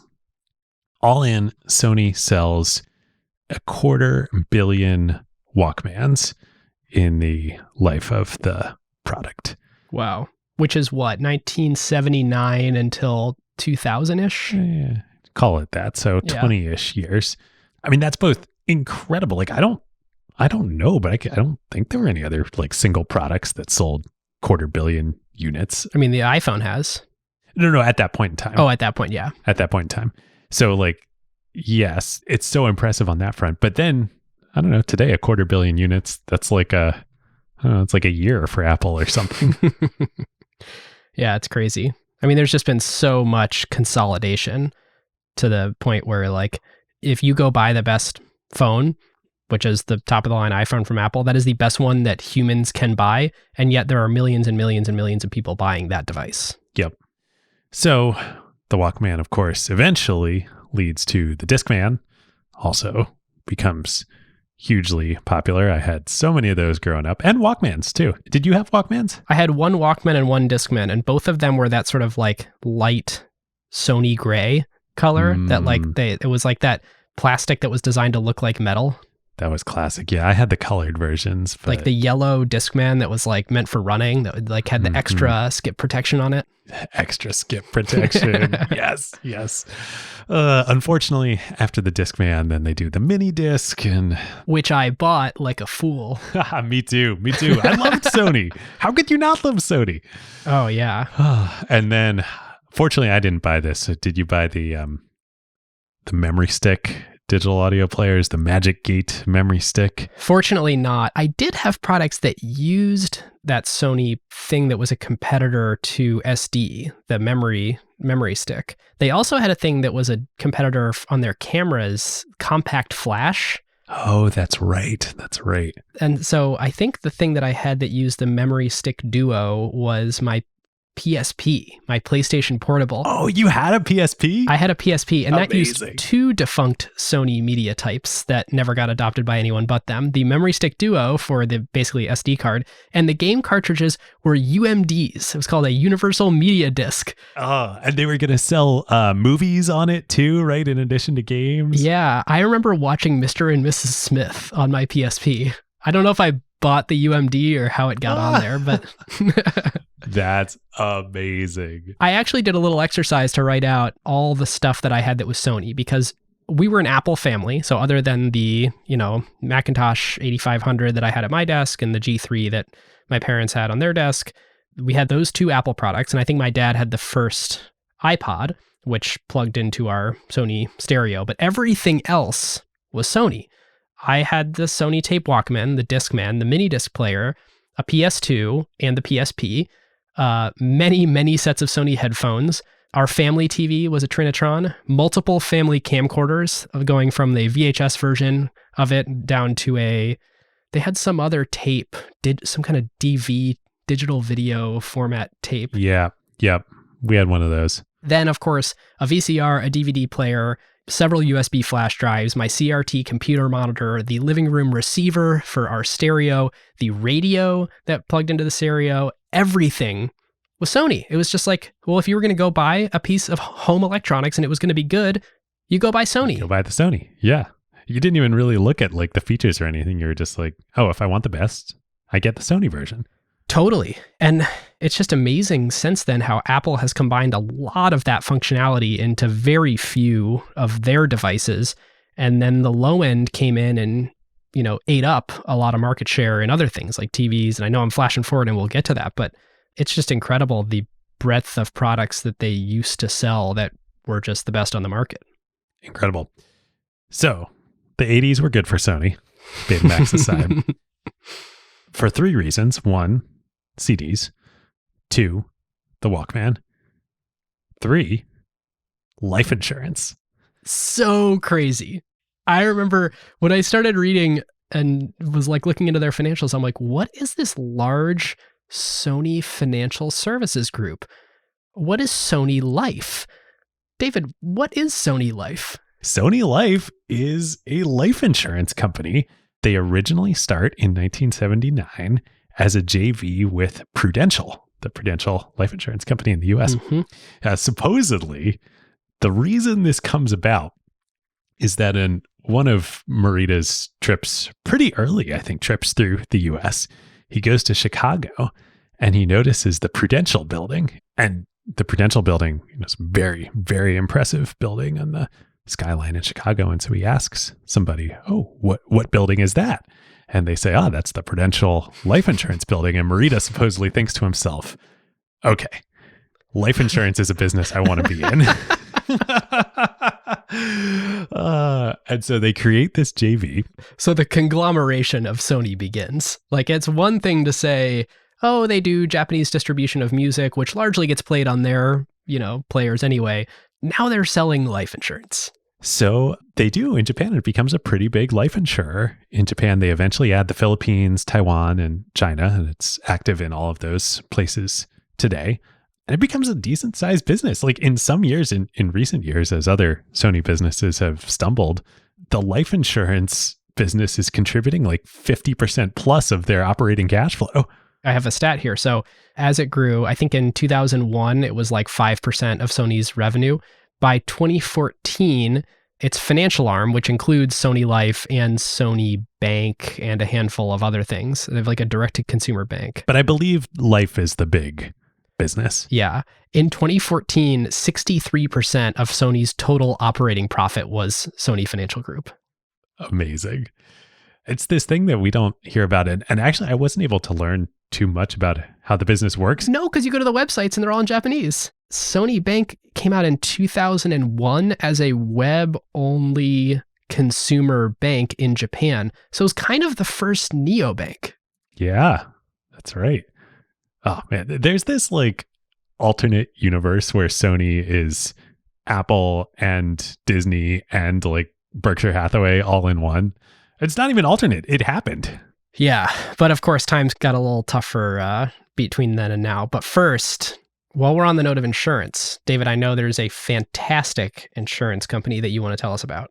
For our second sponsor of the episode and all of season 10, we would like to thank Vouch, the insurance of tech. Whether you're bootstrapped, seed stage, growth, public, or anywhere in between, with Vouch, you can go online and get next day coverage in as little as 10 minutes and grow your coverage as your company grows. Vouch is awesome.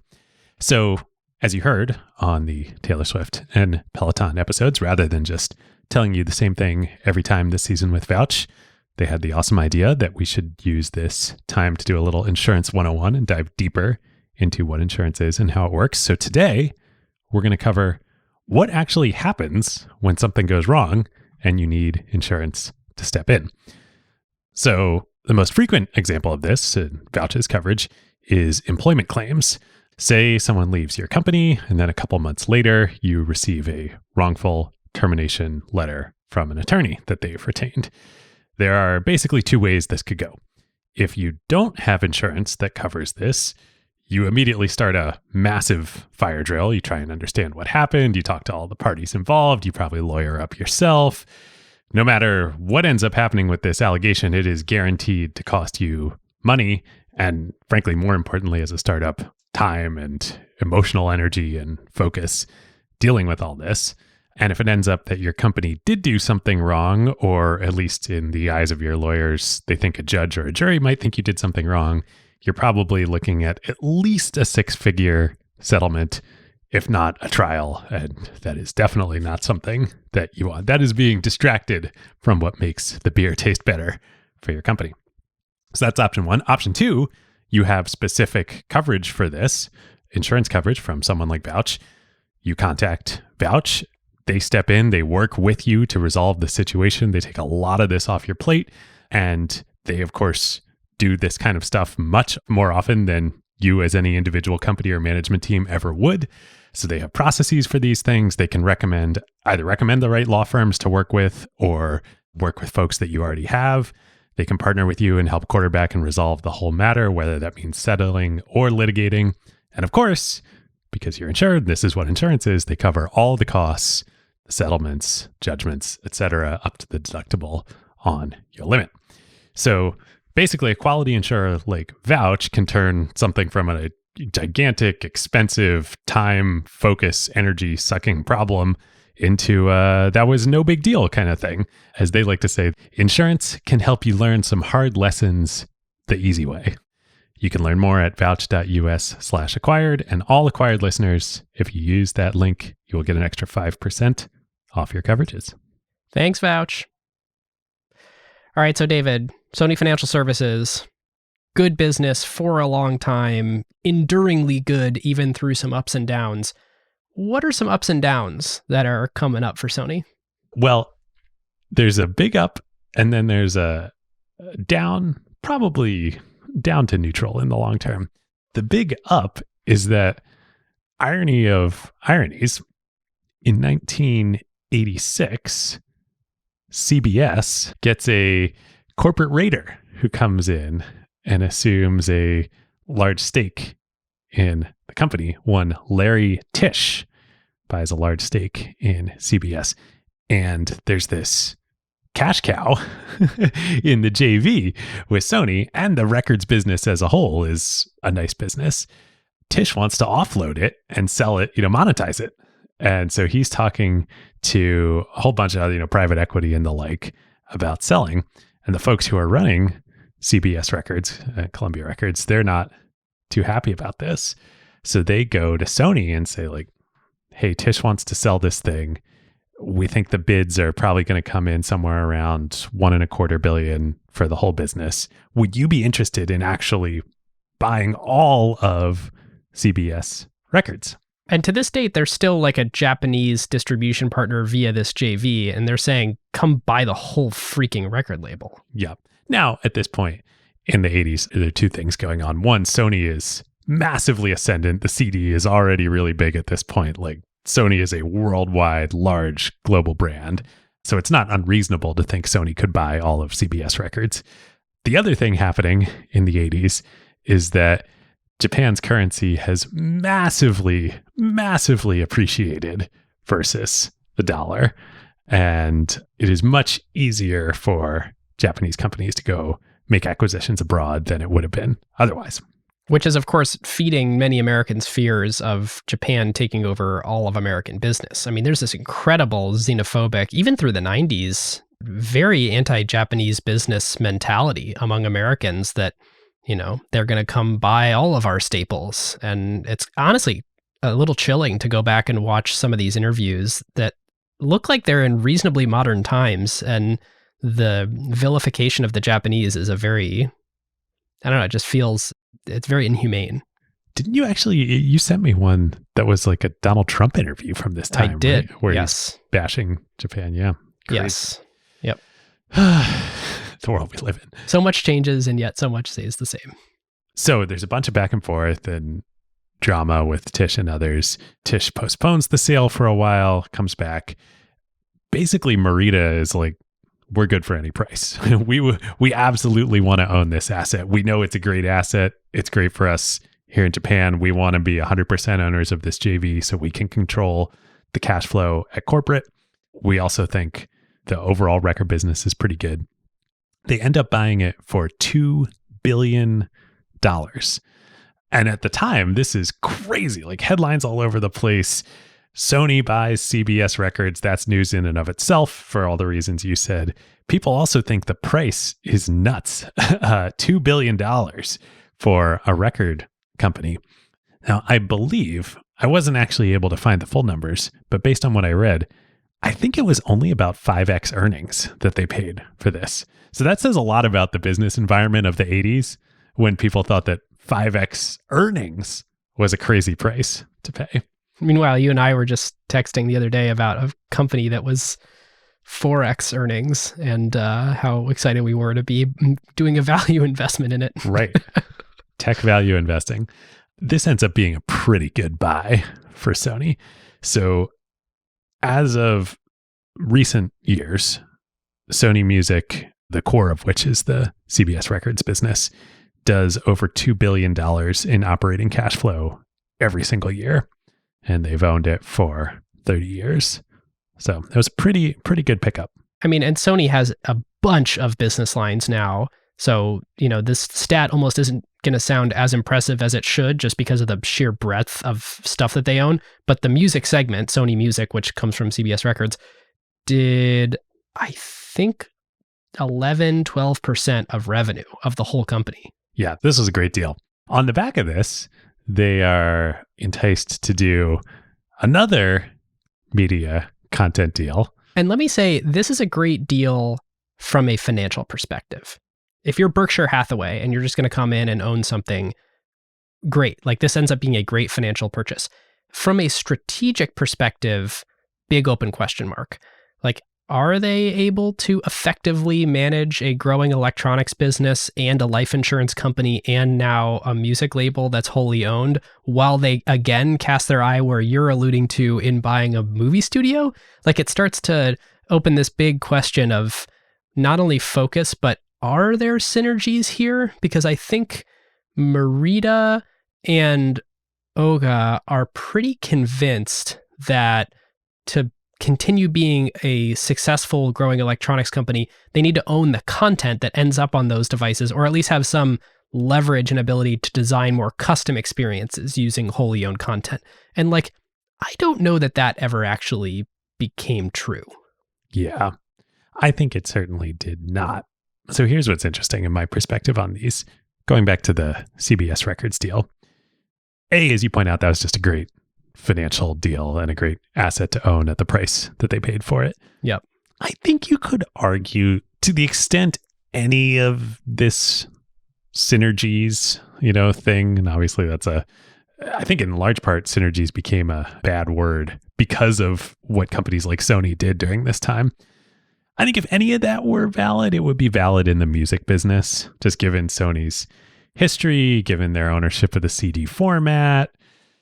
It's almost definitely not true in the movie business. Now, of course, we're talking about Sony buying Columbia Pictures in 1989 for $3.2 billion. But that was the equity purchase price. Ultimately, when they assumed debt and a few other things, they spent about $6 billion to buy Columbia Pictures. Everybody at the time, I think, knew that that truly was way more than the company was worth. Supposedly, the real driving factor behind it was Betamax, that Morita felt like that was such a defeat for the company and like a point where they realized they had no leverage in this industry, and they felt that if they owned a studio, they could at least be at the table against the Lou Wassermans and the like when they were negotiating formats and licensing fees and all the strategic stuff. So I think that was like the real driving factor. It sounds good on paper, but I think what ended up happening is that there was a lot of infighting between the hardware teams and the movie teams. And so you had like misaligned incentives where we've talked about this a lot on previous episodes, but it's the vertical versus horizontal strategy issue where the devices people wanted to make it so that they could play the widest amount of content possible. By the way, including pirated content. If you're trying to move electronic devices, you want to be super duper Switzerland. Like, buy this thing and have as much fun and get as much value as you want out of it. Meanwhile, the music label folks and the film studio want to leverage the channel that they have with these devices to find a way to increase sales of music and movies. And unless you can figure out some way to align incentives, you have a huge problem there. Yep. Totally agree. I think one other thing that is probably a bigger issue for Sony that crops up out of this is, you mentioned hardware there. I had to do a bunch of double takes reading Sony history stuff. They refer to hardware, of course, as the consumer devices that they were making, but then they talk a lot about software. And it was weird to me reading this as I'm reading about their software. And I'm like, that doesn't sound like software as I think about it.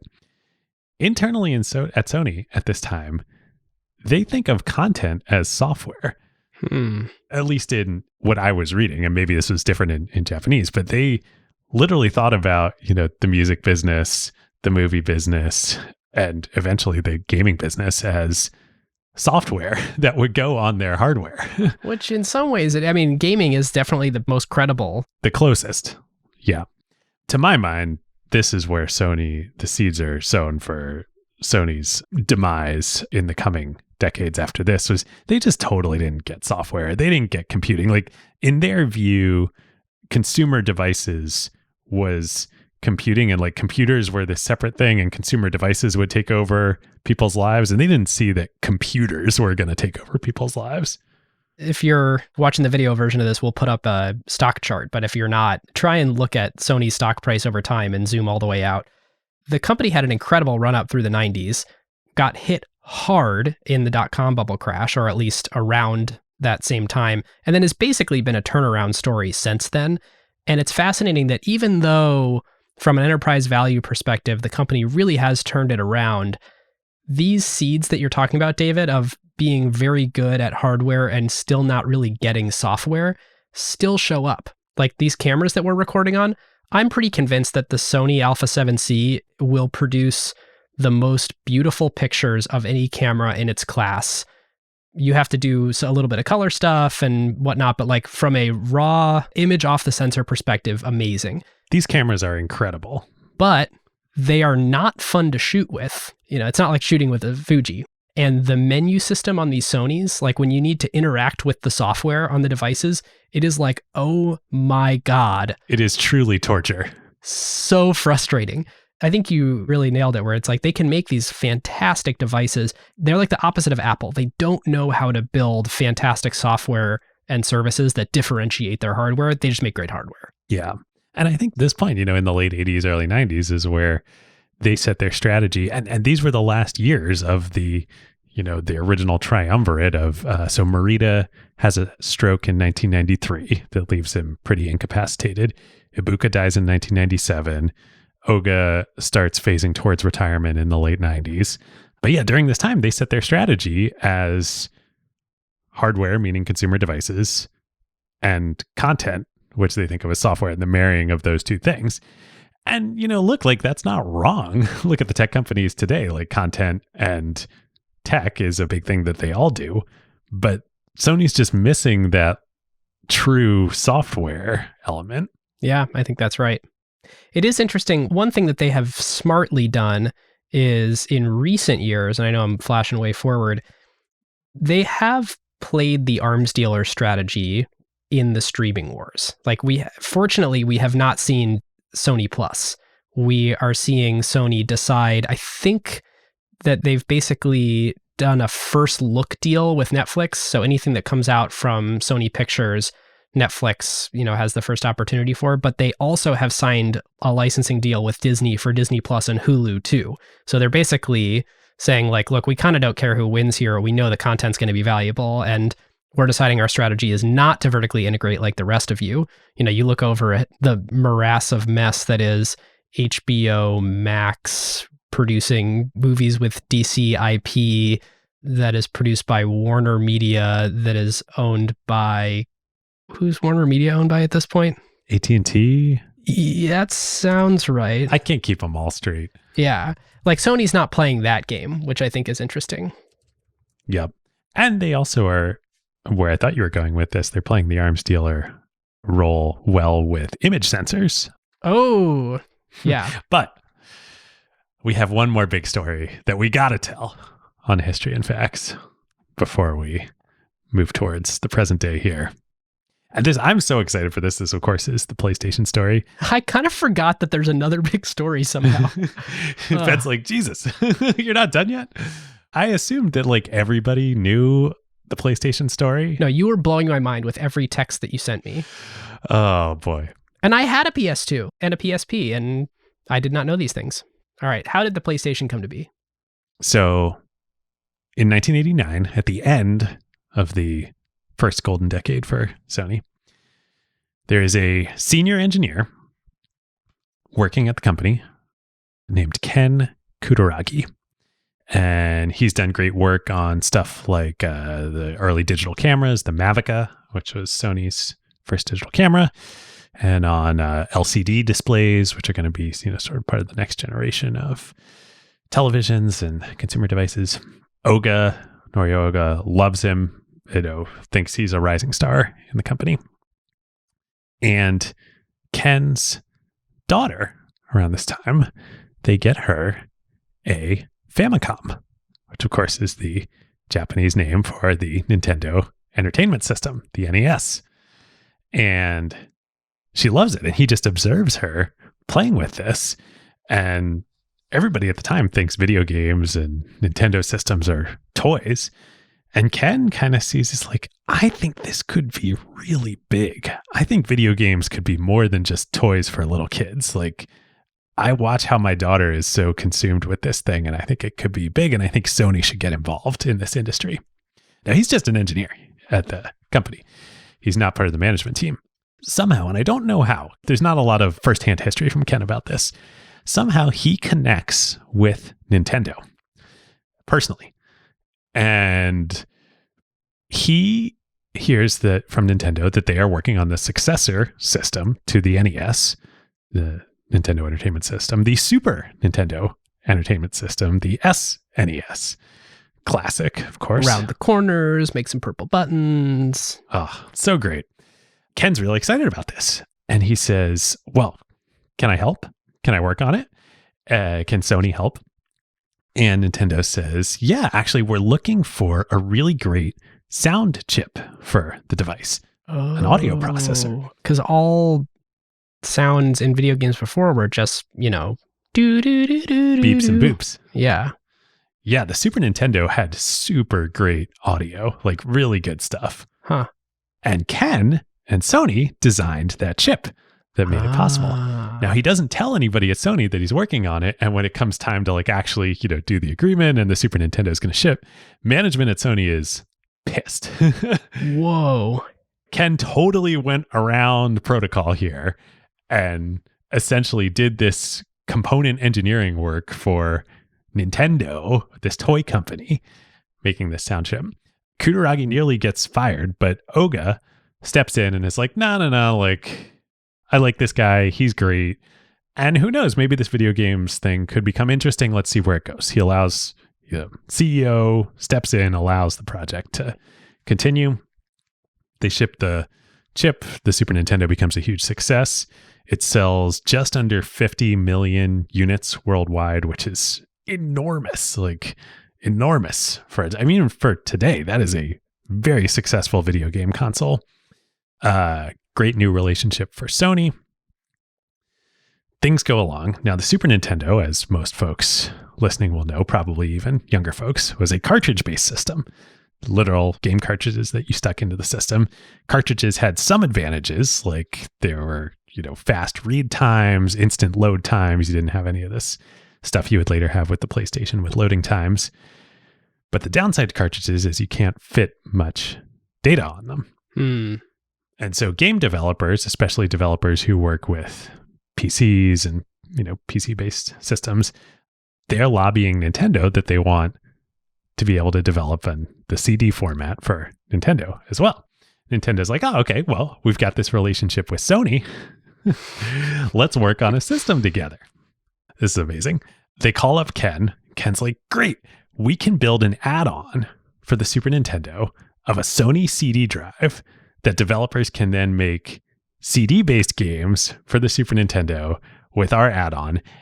And also, why don't we also make a Sony-branded console that combines the two things, like the add-on and the Super Nintendo. So it's just one piece of hardware made by Sony that is a Super Nintendo, but also has the disk drive on it. We will put this up on the video for those of you on Spotify and YouTube. David sent me this thing and I was like, what is this photo? It is a device that looks like a Nintendo or Super Nintendo, kind of, but it says Sony PlayStation on it. The Sony PlayStation that plays Super Nintendo games. Oh my gosh. So this is all done. They made this freaking product. Did they ship it? I don't believe they actually shipped it. I think they only had like final prototypes made. So the two companies, they're so excited about this. This is, big partnership. In 1991 at CES, this is before E3. So CES was still the major video game industry conference. Sony announces the partnership and they announce the Sony Nintendo PlayStation. They show it off. The next day at the Nintendo keynote, Nintendo talks about how they've partnered with one of the original developers of the CD format, this great technology company with amazing history and legacy to bring CD gaming to Nintendo for the first time. This secret partnership that they've been working on that they have not announced to anybody until today. Philips. No way. Yes. What? And they just kept Sony in the dark the whole time? This is a huge thing in, I think, both gaming business history and like Japanese business culture. Like, this is the ultimate betrayal. This is like literally Nintendo like shoving like a machete in the back of Sony. Whoa. And going with their original partner, Philips. Totally secretive. So there was a CD add-on for the Super Nintendo that Philips made? No, this never actually comes to fruition as intended. There is no add-on for the Super Nintendo that Philips makes. Whoa. What does happen is Philips makes their own game console called the CDI that comes out. Do you remember this? This is like a super obscure. So Nintendo did this to Sony the day after their announcement, only to Yes. not actually ship the thing with Philips? Yeah, they don't actually ship the thing. Oh my Nintendo God. does make some games for the CDI, so they have like this partnership, but it never goes anywhere. And Nintendo, as great as they are, notoriously make questionable business decisions, like sticking with cartridge for the N64 and all sorts of stuff. Now, in Nintendo's defense, the reason that they do this is that Sony was going to retain licensing rights to the Super Nintendo disc-based games. And that's where all the money is in the console games industry. So like notoriously, and as we'll get into, console manufacturers almost always sell the hardware at a loss, and then they make all the money from the games. Licenses to the games. And you can make money from games either like for Nintendo when they sell Mario and Legend of Zelda and like games that they own and develop. They keep 100% of the money. They get 100% of the money. But then if you're the system owner and the format owner, you get money as a license when third parties like EA or Activision or, Bungie or whomever sell games on your system. Sony was going to get that money or most of that money for the Nintendo disc stuff. So that's why Nintendo did this. I see. So they were the license holder or the person who could issue licenses and make money on people using the game dev kit. And I'm sure it was some split between Sony and Nintendo, but Sony was getting enough of that economics that Nintendo was unhappy. So maybe Nintendo looked at this and said, this is going to be bad. But if we actually proceed with this plan, it's such a bad deal for us anyway that there's really no reason to continue it. But the way they did it, oh my gosh. And so Nintendo, I think, thought that like, all right, well, so, Sony's not going to get into the games industry themselves. They can't do that. Like they have no first party studios. Nintendo can go make a new console. We'll put Mario Brothers on it and Zelda, and like we make that stuff ourselves. Like Sony doesn't have any of that, and they don't have any relationships with developers, etc. So Sony has three options at this point, as Nintendo expects. They can completely give up. 2, they could go to Sega and try and partner with Sega, the Nintendo competitor at the time. They actually try to do that. Sega, in another boneheaded move, is like, yeah, no, we're not that interested. They were just like a much smaller company at that point. Mm-hmm. And then the third option is to try, they've done all this engineering work on making a console. I was like, well, we could just try and do this ourselves. So the Sony board and the management team, you can tell I'm just like loving this. Totally. You're grinning ear to ear. It's like we finally get to dive into some video game history for the first time in a while. No, it's been a little while. The board and the management team, they vote to just abandon the gaming project. So yeah, like basically, Really? it's just like the Walkman. Like everybody's against doing this. But Kutaragi is like Lobbying, yeah. questing within Sony to make this happen. And Oga is like, all right, I see that like you want to do this. This could be big. It's not going to work within Sony, the parent company. He transfers Kutaragi and the whole project to Sony Music, to CBS Records. And so was it within electronics before? Yeah, it was within like the core Wow. electronics business. And he moves the whole, division essentially Into music. over into music just to like kind of protect it so that like politically they could actually do Wow. this within the company. And let me just like, for listeners who are like, does this end up being worth their while? Not only is the video game industry this year a $180 billion industry compared to Hollywood, which is $50 billion. So yes, it ended up being much, much more than a toy. If you actually look at Sony's predictions or projections for this year, for 2021, they think that they will do, let's see, 2.9 trillion yen in their gaming segment out of 9.9 total. So they think that like close to 30% of their revenue for all of Sony is going to come from gaming. I mean, it's, I think, unquestionably the most valuable part of Sony these days. And from a profits perspective, I'm pretty sure it's close to 50%, at least last quarter. Well, and this is the thing about the games business and the console business, as I was saying. You make all the money from selling games. And so the way the business works is you want to get the largest install base possible on the consoles, on the hardware, so that you can sell as many games as possible. And this is where Nintendo and Sega to a lesser degree just made such a huge tactical error in letting Sony into the market.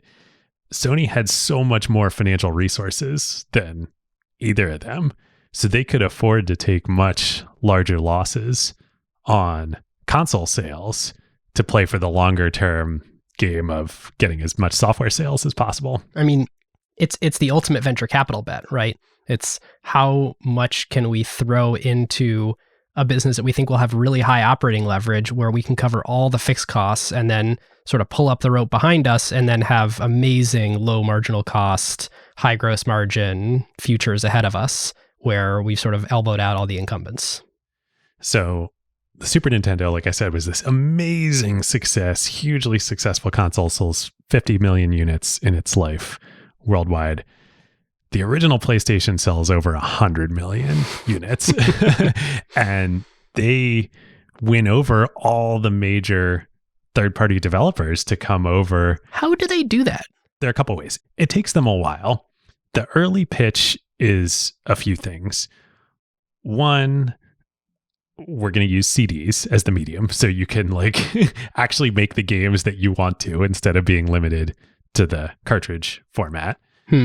Two, we've talked about this on a few other episodes in the past.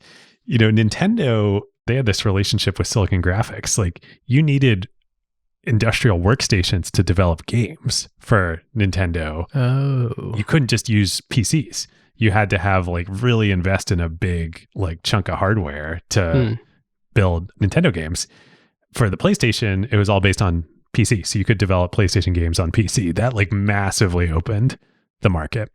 And then also they were just look, we need you developers. Nintendo, Tripp talked about this, I think, a bunch on our episode with him. Nintendo was terrible to third-party devs. We have Mario, we have Zelda, Yep. We're the biggest and best studio on the Nintendo platform, so we kind of don't need you. Whereas Sony came to all these third-party developers and they were like, we need you. We're going to do everything we can to make you happy. Huh. And then once the PlayStation started getting such a large install base, then it was just a no-brainer. It's of course I'm going to either go exclusive on PlayStation or at least multi-platform on them, because otherwise I'm leaving out a massive part of the market. So yeah, PlayStation, huge success. I could go through all the games on it, but I won't. Everybody knows them. They're great. Crash Bandicoot, Final Fantasy VII, Resident Evil, Metal Gear Solid, Gran Turismo, blah, blah, blah, on and on and on. Amazing. Yep. By the end of the system life, it gets 8,000 unique games compared to the N64, which came out later, only gets 400 unique games on the platform. So that's sense of scale here. All told, over 1 billion games are sold for the original PlayStation. Wow. So this is a massive hit. And then the PlayStation 2 becomes the most successful console of all time. Over 150 million units sold worldwide. I mean, it's the only game console I've ever bought. Wow, yeah. I'm surprised that you had one. It hit the concentric circle that was me. Well, I wasn't allowed to have a game system before my bar mitzvah, and so that was my reward, was that I got to get a PS2. Well, and the PS2, that was the peak of Sony's strategy. That was that moment where it was actually working, the DVD player being bundled in as part of it. Oh, I mean, that was a selling point. DVD players were kind of expensive, so we had one for the main TV, but for the little TV in the basement where I was going to plug in my PlayStation, my argument to my parents was, well, we don't need a DVD player now because this one comes with it. Smart. Whereas if we got, what was the next competitor? I guess the N60, no. Sega Dreamcast, I think was the... And we were never going to get a Dreamcast. I guess it would have been the original Xbox, but I'm not sure that would have been out yet. Yeah, that didn't come out for another year or two. When would this have been? It was 2000. Year 2000 was when PS2 came out. Okay. So I guess Xbox would have been the other one that I could have gotten. But yeah, the PS2 was I think a sufficient number of my friends had PlayStations where I was used to the controller, and then they all got PlayStation 2s, and then it became a no-brainer for me to get a 2. Yep. And the other thing that the PS2 had was backwards compatibility with the PS1. And that was a totally new concept in the industry. So day one, the PS2, you had 8,000 games from the PS1 that you could play. And they did a little bit of upscaling on them. Unfortunately, the PS3, Sony got a little carried away. It took a while to get going, but ultimately did become a pretty successful system. It did, but they really, really screwed it up. So like after the PS2, I mean, Sony was the video game industry. Like Nintendo was relegated to a niche player, basically. Microsoft had come in with the Xbox, but the first Xbox, Sony, the PS2 just trounced it. The PS3 should have just run away with the market. But this is where Sony's not understanding computers really comes in. The PS3, they made this whole thing. They had the cell processor was like the key to it. It had Blu-ray and the cell processor. And the Blu-ray made the price tag kind of expensive. Both of them did. Blu-ray was expensive, and they wanted to do same thing they did with the PS2, use it as the Trojan horse to get Blu-ray into living rooms, win the format war with HD DVD. And then this cell processor, they developed with, I think, Toshiba and IBM. And it was like its own unique architecture and a total beast in a bad way. And the idea was Sony was going to use the cell processor across all of their products, and it was going to become this like convergence thing, and they were going to put it in TVs and refrigerators, and game developers hated this thing. And so it actually like opened the door for Xbox and 360 to bring a lot of developers in. And then over time, Sony did fix a lot of the issues with it and made it more developer friendly, but they barely won the generation war between the PS3 and the Xbox 360, but like they should have just totally walked away with it. And Microsoft has always struggled here because they sort of want to use, every time somebody wants to use something as a Trojan horse, it's kind of like when you're in the Division series and you're looking at the ALCS and you kind of forget that you still have a game to play. Yes. Microsoft has always seen this as the path to the living room. And so until very recently, when I think their strategy has shifted pretty meaningfully, the thinking was always, we're not going to go for the hardcore gamers. We're going to go for the Ben Gilbert, when he's 13 years old, idea of, well, we need a DVD player anyway, and this thing can play games, so great. And then they can use that to have a computer in the living room. And so it seems like they always sort of underestimate the fervent hardcore console gamer market, and then Sony runs away with that market, and Microsoft ends up not selling enough devices and not having a compelling enough story, like the Xbox One, for example, of like how this thing is really going to make your life that much better by being the computing thing in the living room.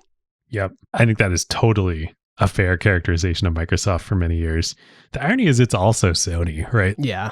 At least with the PS3, like they completely messed it up. Sony loses $5 billion on the PS3 in the first 3 years. Wow. It's bad. And again, this is like coming off of the best selling console of all time. Like they had it won. They lose a bunch of money on this. They also, at the same time, and I know we're going to talk about Blu-ray, but it's worth pulling it into this story, lost a ton of money because Blu-ray's lifespan was just not as long as they thought it was going to be. So they invested all this money into R&D the same way that in previous format wars they had, and spinning up this, big industry-wide group that's going to figure out all the licensing, and we're going to sell licenses to the ability to decode the format, and big investment in shifting the industry toward this new format. And then streaming took off, and so I don't think they ever really recouped their investment in Blu-ray. I don't think so either. I think it became a big albatross for them. So the early 2000s they're just getting beat up left and right. Yeah. In 2006, they lose the #1 market share lead in televisions for the first time. They got so expensive. I mean, that's when like Samsung started making pretty good TVs and came in. Like today, it's totally different. You have like the TCLs that look unbelievable for like $300, $400, whatever it is, and they're gigantic. They basically pay you to take them. Yeah, it's crazy. But it used to be like, you'd go get the Sony Bravia or you'd go get a lesser TV, and then Samsung whittled that away, and then that just fell like a rock after that. Yep. And that Sony Bravia was, those things were like $5,000. Yeah, it was crazy. In 2002. So for 8 straight years in the mid 2000s, the television division, which was once, one of the main crown jewels of Sony, ends up losing money, like bleeding cash for 8 years. Didn't they spin it out? It was like so bad that they were like, we just got to get this off our books. Yeah, they end up restructuring it and basically get out of the business in 2011. Like, I think you can still buy Sony TVs, but there's a bunch of JVs. But it's like owned by private equity or something. It's not a core part of the business anymore. Hmm. The Blu-ray fight was totally a Pyrrhic victory. Like, they did ultimately win against HD DVD, which was a Toshiba format, but not worth it. Yeah. By the way, just to put some numbers around how royalties work, this like Blu-ray Disc Association earns about $7 for every Blu-ray player sold. And then I think there's maybe $2 that they make from selling the software that goes on it to be able to read the Blu-rays. And then it's something like 7 cents per disc. And so that gets cut up a bunch of ways depending on who, contributed R&D efforts originally, so this consortium gets paid the, $9 total per player plus 7 cents a disc. It takes a long time to be able to really recoup the costs. And I guess the point of this is, even if Blu-ray went well, the point of this isn't to have a big new revenue stream for Sony. The point is so they don't have to pay someone else a big revenue stream who develops a format, and now they have meaningful COGS as a part of selling each one. The other sort of reason they do it is Sony's whole reason for being is create brand new cool engineering things that make it so the public will have something new to buy and love. And by creating a new standard, it enables a brand new consumer experience in a higher resolution. So it's sort of this like opportunity to create a brand new generation of device. But I don't think that they ever look at the media licensing thing or the format licensing as a meaningful revenue stream. Well, whether they did or didn't, they fail on both fronts with Blu-ray. Like, there's no way that the Blu-ray consortium got their money back in terms of R&D and marketing efforts. No. And Blu-ray players do not become a major consumer electronics staple. It is worth calling out, before we move on fully from PlayStation here, not being in gaming or paying a lot of attention, I don't think I understood Sony's dominance here relative to Microsoft. I always thought like the two of them come out with, devices and they both sell well. But if you look at the top game consoles ever sold, PlayStation has 3 of the top 3, with the PS2 is the best selling of all time, then the PS4, then the original PlayStation. They also have 4 of the top 6, because in the number 6 slot is the PS3, and the 4 and 5 slots are the Nintendo Wii and the Nintendo Switch. So Microsoft, by a consoles sold measurement, doesn't hold a candle to Sony's success in the console market. But that's so far. Right. It'll be interesting to see what happens going forward. Yep. I don't know if it took the pandemic or just this current generation of consoles with the Series X and S, Xboxes, and the PS5. But I feel like these companies have finally woken up that, like, guys, video games is the largest medium by revenue out there, and they shouldn't be strategy devices to achieve other aims. Like, you should just focus on the business itself. Yeah, if you sum up all of music and all of Hollywood and then multiply it by 2.5, then you get the video games market. It's ginormous. Yeah. That wouldn't have been obvious even 10 years ago. It's now a sprint. And the question is, who has the better strategy? And because we haven't explicitly said it, Sony's strategy is more of the same. Make the best console, try like hell to get the supply chain in order to be able to actually fulfill them. It's going to be a reasonably expensive console, but that thing's going to be awesome. Microsoft's is, well, I bet we can make this a services revenue line. It's a very Tim Cook way of looking at it. If you look at what Microsoft's done with Game Pass, which is brilliant, they're making it sort of financially irresponsible to buy one of their devices outright. It's like a Prime membership. Yes. It's financially irresponsible as a gamer not to subscribe to Game Pass. Right. And it's like, would I go buy one of these multi-$100 devices and then have to buy games for it? Or would I rather pay, I don't know, what is it per month? Game Pass itself is $15 a month. And then if you get a console with it, you add on a certain amount. Whatever it is, the way it sort of hits you as a consumer is like, oh, complete no-brainer to subscribe. And so when you look at it, Microsoft is now up to 18 million subscribers to Game Pass, which to your point, I think there's like a cheap version at 10 and then a more expensive version at 15. So every year as an annuity is generating $2 to $3 billion on Game Pass. And it's just such a completely different strategy than what Sony's doing. It reminds me of what you pointed out on the Taylor Swift episode about Spotify. There are gamers out there who will buy 10, 20 games a year. They'll go pay $60 for either a disc or download to buy the game. Mm-hmm. I am not one of those gamers. And I think there are a lot of gamers out there like me that in an ordinary year, I would maybe buy a couple games. But it's a no-brainer for me to subscribe to Game Pass for $15 a month, in which case I end up spending a lot more money on games, and Microsoft makes more revenue than if I were just buying games, and I feel happier because I get access to so much more than I would otherwise. Right. That's such a good point. You know, Sony is interesting. So as of yet, Sony has not released a subscription service for games. Oh, yeah. But isn't there something like something that's supposed to come out in like late Q2 this year? Have you read about this? I've not read anything specifically, but most people assume that they're working on one. But the interesting thing is that Sony is really doubled down on exclusivity on games.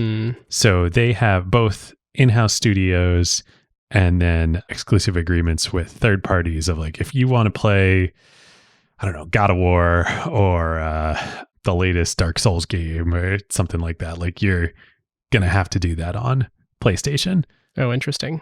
Which is different than Microsoft. You know, people are worried about with the Activision deal about whether Microsoft would make Activision's games exclusive on Xbox. I don't think they will. No way. The incentives are so genius for what Microsoft has set up with that because, yes, they want you to subscribe and they want to have the most number of subscribers at the lowest churn rate because it's the best business model ever. And also, will they take your revenue if, like, let's say this Activision Blizzard thing goes through? Do they want your revenue if you go play that game elsewhere? Totally. Like, their incentives are totally aligned to say, hey, we love it either way. Whereas Sony's in a little bit of a tougher place. Yep. Because they have to sell you the game. Yep. It's Project Spartacus, by the way, is the rumored Game Pass alternative, which is kind of a mess because they already have the PlayStation Network and then they have PlayStation. Like, there's all these different names for the ways that you can. It's just classic Sony. Like, the PlayStation is such an amazing story and entrepreneurial journey, and yet it's got all of the Sony unfortunate quirks all over it too. Yes. Well, what else haven't we discussed about Sony today? I think it's important to talk about the image sensor market. Yes. Well, a couple things. We've briefly mentioned the VAIO PC division. That never works. They end up selling it in 2014. And then mobile and smartphones are just an unmitigated disaster for Sony. The whole Xperia thing was just a colossal failure. In fact, if you look back at the annual report, in 2018, they decided for their electronic products and solutions segment to break down to subsegments in this annual report so you can see that it's all mobile's fault. They could have shown, hey, we basically made zero profit in all of electronic products and solutions, which, by the way, is like the core Sony thing. Like, originally, Sony was an electronics products company. That's recently been like a break-even business for them. They generate a lot of revenue from it. They generate basically zero operating income a little bit recently. But in 2018 in particular, they were showing like, yeah, it would be profitable, but we lost a ton of money on our mobile communications segment. As I think more about like, why did Sony fail so bad at PCs? Why did Sony fail so bad at mobile? Why did they eventually lose TVs? I think Sony doesn't know how to make computers. And as things become computers, they lose. I 100% agree with that. Phones became computers. Computers matured to be the modern PC that we know today. You got to worry about them against Microsoft if Microsoft's 20-year vision of the computer in your living room actually becomes a meaningfully useful computer in your living room that you spend a lot of time with. Smart TVs would kind of tell us that that is coming true. Oh, yeah, but I think like we were just talking about with Game Pass, I think Microsoft has finally abandoned that computer in your living room vision for Xbox and realized like, no. This is a good business. We're just going to make this a good business. Yeah, that's true. That's very true. But I think you're spot on that Sony didn't see and wasn't equipped for a world where a computer became your phone and a computer became your content consumption device, your TV. You know, your phone became your TV. Yeah. And I think instead they thought the world was going to be that your living room device became your computer. And that's what the PS2 and then really the PS3 was all about, and the cell processor, etc. And that just never happened. Yeah. One of the things that if you look at bear and bull cases on Sony out there, and we're going to do our own in a minute here, one thing that, you know, they came out at CES last year, I think, with a Sony electric car. And I think that's something that people are very scared about. They're like, no. You are not going to do that as well as Tesla. It's a bad sign for the company that they announced that. It's kind of like how when I saw Wonder Woman 84, I wasn't just like, oh, this is a terrible movie. I was like, the fact that this thing got out the door makes me seriously doubt every decision that the creative leadership at Warner's does. So it's kind of the same thing with Sony where I'm like, yikes. Yeah, you should not be making a car right now. If this is like a concept thing, the way that like, hey, let's have a fun thing to do at CES, that's one thing. But like, if you're really putting energy behind this, it's a very scary sign for the company. Which there hasn't been any indication since that they really are putting energy behind it. But let's talk about image sensing, because that I think is a really good story. That's an amazing story. So continuing their arms dealer strategy, I think as they realize how bad they were going to be at making cell phones, there was a thing that was happening that started 15, 20 years before, which was innovating on sensors, in particular camera sensors. And this was really beneficial for their PowerShot line. This was really beneficial for all of their pro end cameras. They kind of invented the mirrorless segment. I mean, the Sony Alpha, I hate this word, but it's so applicable here. The prosumer concept of like, hey, people want a reasonably compact thing with interchangeable lenses that they can take out that isn't a big, gigantic SLR. And all of that work led them to have like tons of breakthroughs, tons of patents on how to get the smallest, most effective image sensor. And they, I think, are now the sole supplier to the iPhone for the little sensor that enables all the cool computational photography stuff that's going on. They have something like 50% market share in the image sensor market broadly. They are able to put sensors in lots and lots of other phones too. It's not just the iPhone. And when you think back to, I think the announcement was the iPhone 4, but you know when cell phone cameras turned from camera phones to like, whoa, these are actually becoming pretty good cameras. Like that was Sony. And there's a ton of engineering and software that's been done on top of that now, especially as you know, people like Apple design their own silicon and have a really tight image processing pipeline. The initial breakthroughs came from, I think 2009, Sony was the first to create this commercially viable back illuminated CMOS sensor. And that enabled things like low light photography. And there's a lot of rumors around the next generation that'll be in the iPhone 14 and 15 that are like totally unbelievable, like gigantic step function changes in the number of megapixels and the image you're able to get per size of pixel. And so there's like supposedly really, really great stuff to come over the next couple of years purely on Sony's innovations in the sensors. That's such a good success story, right? Of like making kind of back to the original Sony, like here's something that people want that is like, this is going to work in the market. And then you learn and grow from that. Yes, absolutely. And it's kind of the same approach that they're taking with Sony Pictures of being this like Switzerland arms dealer type thing, where like, we're not going to be effective at creating and marketing our own phones and operating system and all that, but like, damned if we're not going to make the absolute best sensors in the world for this thing. And similar to the way that they're thinking about we're not going to compete with Netflix, but we'll sell them content. Sony's just kind of like, it's this collection of all these vignettes, that stitch together into Sony. It's not quite a linear narrative in the same way as a lot of other companies we cover. That's actually a huge playbook theme of mine. Is it's actually a diversified business. Every business we cover is kind of one hit product that then they were able to really lean into, had perfect product market fit and a gigantic market and ruthless execution. And this one's kind of like, there's a lot of stuff going on here, and they're pretty good at managing it usually. Sometimes not, but there's definitely a lot of stuff. Definitely a lot of stuff. Okay, so all the stuff, where does this leave us? Yes, today. What's the picture of Sony today? Well, it's interesting. When you look at it from a revenue perspective, they're a gaming and electronics company. There's like 30% of revenue that's coming from games and 23% that's coming from electronics. Electronics are consumer electronic devices? Yeah, that includes cameras and, the classic stuff Sony makes. I don't know, Walkman? It's not totally clear what else is necessarily a part of that. But when you look over at their operating income, games also 30%-ish. They make a little bit more. Electronics has gotten a lot more profitable recently. They actually think that is going to be a material part of the business. It's like 18% of profits this year are coming from electronics. That in the past was zero. Or negative, right? Or negative, yeah. For many, many years, that was basically nothing. So there's been a pretty successful turnaround inside of electronics.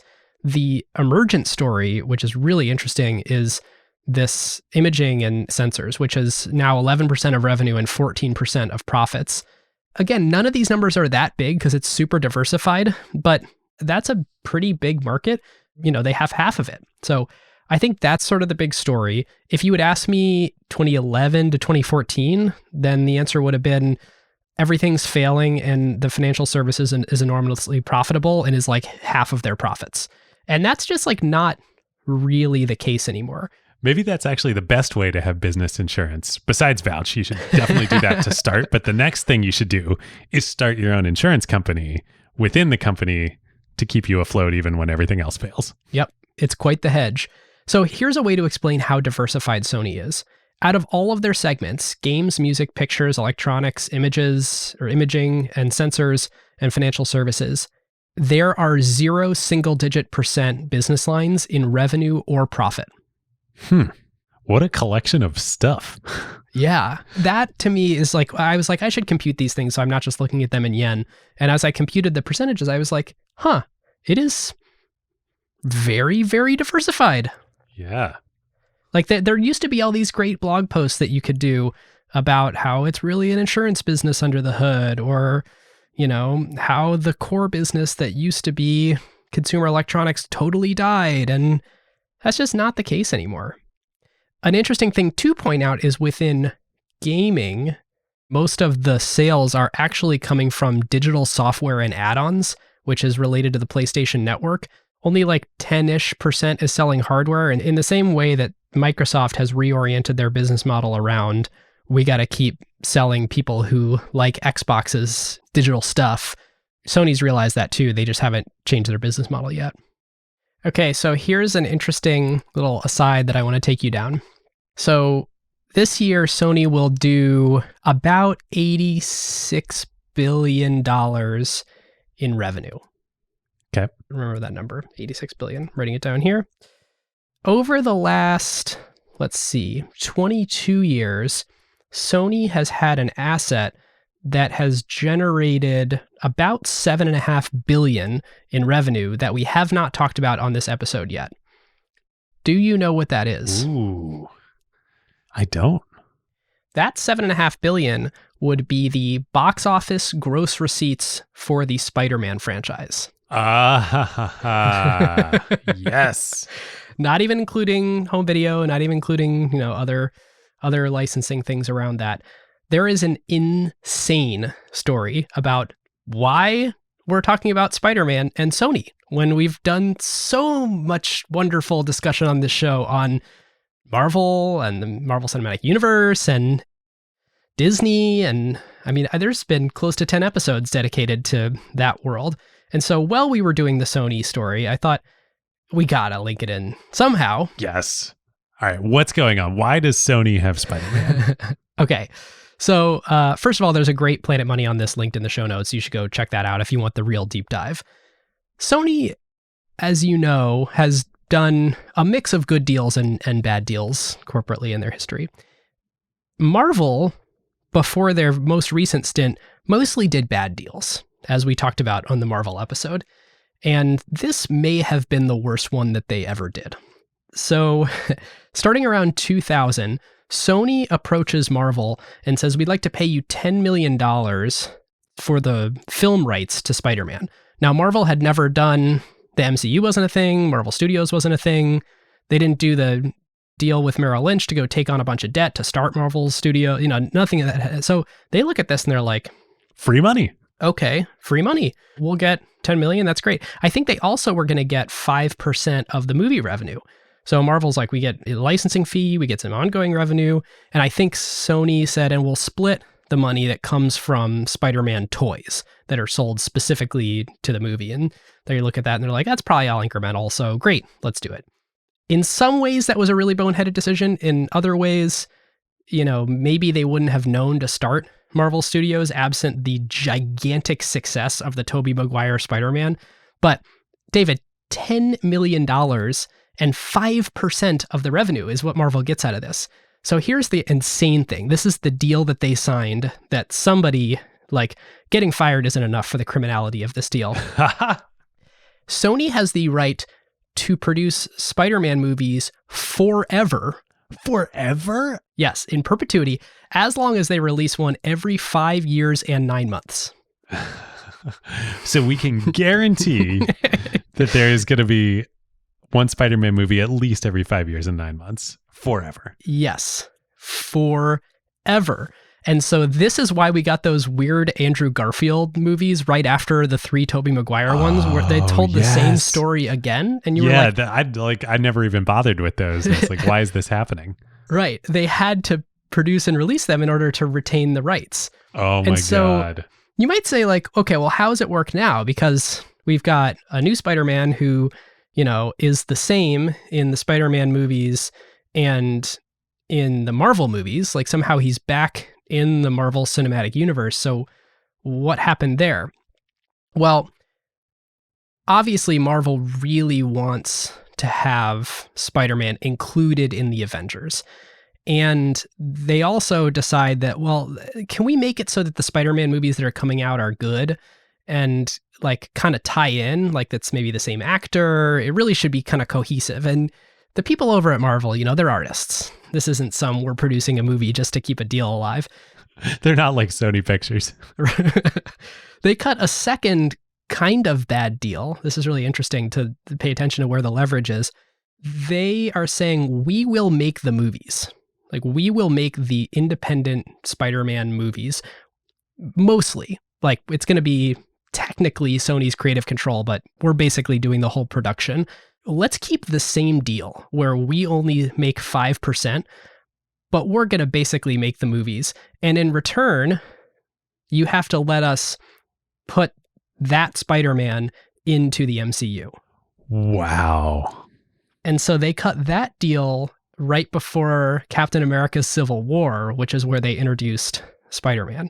So all these recent Spider-Mans, No Way Home, and it's actually this weird joint ownership where Sony's making the money, but Marvel's making the movie, and they're just doing it in order to get to use Spider-Man in the MCU. And on top of all of this, you might say wait, how does this work? Because some of them Spider-Man movies are Spider-Man movies, other ones are Marvel movies. If Spider-Man is the main character, it's a Sony movie with the 95-5 split, and it doesn't go on Disney+. Sony gets to license out the movie wherever they please. If Spider-Man is not the main character, it is a Marvel movie, and it's just all the same normal stuff that Marvel always owns. Wow. I'm so glad you researched that. That is so fun. It's wild. And if you look at the performance of Spider-Man No Way Home, the one that just came out that already grossed worldwide $1.7 billion in revenue, remember, Sony is keeping 95% of that. the costs are high. These movies cost hundreds of millions to make now, but Sony Pictures itself only made $10.2 billion this year. So 1.12, I don't know and there's a big marketing budget, but like whatever their cut of the $1.7 billion grossing movie is, the bottom line of that is pretty impactful to this $10 billion total revenue line. So Marvel now has an incentive to make the cost of the movies as high as possible, right? It's a good question. I assume there's a lot more. There must be caveats in that deal. But it is, I think, like the first time in history that a big piece of IP like this, and they point this out on the Planet Money episode, there's a lot more drama to it, by the way, involving the Sony hack and executives who are, at war with each other. But the long and the short of it is, I think it's the first time that two studios that are rivals like this have, because this is two of the big five, shared really important IP and actually created successful product out of it. That is so cool. And the movies have been incredibly successful, right? Totally. And really good. That's the thing. Sony almost tried to do like an MCU type thing with all the IP that they owned, but it was like Spider-Man and Ghostbusters and a bunch of like very odd things that didn't belong together. Again, this is all in the Sony hack emails, but then they started bringing Spider-Man into PlayStation marketing in kind of a weird way. Like, do you remember the PlayStation 3 font was the same, like that was printed on the outside as the Spider-Man Tobey Maguire series? Now it makes sense why the Spider-Man games are PlayStation exclusives. I always wondered that. I was like, what? Why is this not on Xbox? Pretty crazy. There's even something more nutty, like for another 10 million, I think Sony could have licensed all the Marvel characters, but somebody was like, they're all kind of bad except Spider-Man. No one cares about any of the others, which was like kind of true at the time. Like no one really cared about Iron Man. They sort of like invented the MCU out of, second tier characters. And so Sony was like, no, let's just go get Spider-Man. Oh let's do that. This is like a confederacy of dunces here. Like who is more stupid than the other? Totally. But it just goes to show you can't forecast these things. You don't know. You don't know. All right, let's do bear and bull, and we'll do some powers. Give me your bull case on Sony. All right, bull case. The console wars continue as they've been. No massive strategic or business model shift. Sony continues to execute really well. They actually get the supply chain in order so that I can get a PS5 if I want one. There's way more demand than supply right now. That's my bull case on gaming. Based on what I'm seeing, that's like, rumors about 1 and 2 years out. I think they're going to continue to have unbelievable gains above anyone else in the mobile imaging space. And I think that's going to only get more and more important. Yep. There's something interesting about music labels, which is that they have wholesale transfer pricing. Like if you like Spotify, you should really like record labels in terms of their attraction as an investment.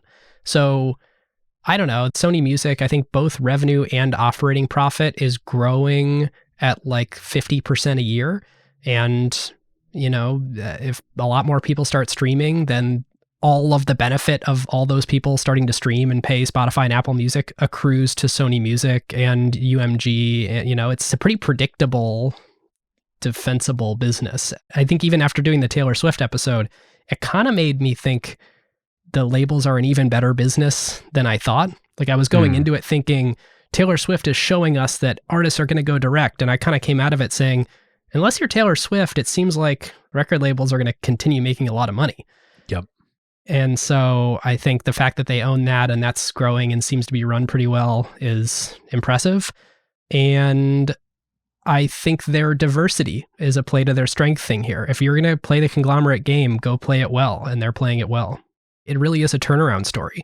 And I haven't looked, I think the stock price is near where it was at their all-time high 20 plus years ago. So the turnaround of undoing all the damage in the late 90s and early 2000s is almost complete. The irony of it all is that the .com bust was when Sony went bust. But they were like the opposite of a .com. Right, yeah. It's interesting that it was in the .com era, but was a completely different set of mismanagement activities. Yep. Okay, so that's the bull case. What's the bear case? My bear is that Microsoft's right in their strategy with Game Pass, and gaming will move to the Netflix of video games style thing. And that it's not about having the most beastly console and keeping the business model the same. And maybe the Xbox, they have finally segmented the market right, where they can sell an expensive beastly console to the people that want that and sell a pretty good console to everyone else and make a ton of money on, $2 to $3 billion a year right now on the subscription revenue. Yeah, I think that's the bear case, is that 30% of both revenue and profit right now come from gaming for Sony, and that's at risk. Is there any risk to the image sensing business that Apple in particular in-houses this at some point? Maybe, but I think the super specialized CMOS sensing stuff is pretty different than all the in-house silicon stuff Apple is doing. I think Apple beats Sony up on price pretty hard, as they do with all their component suppliers.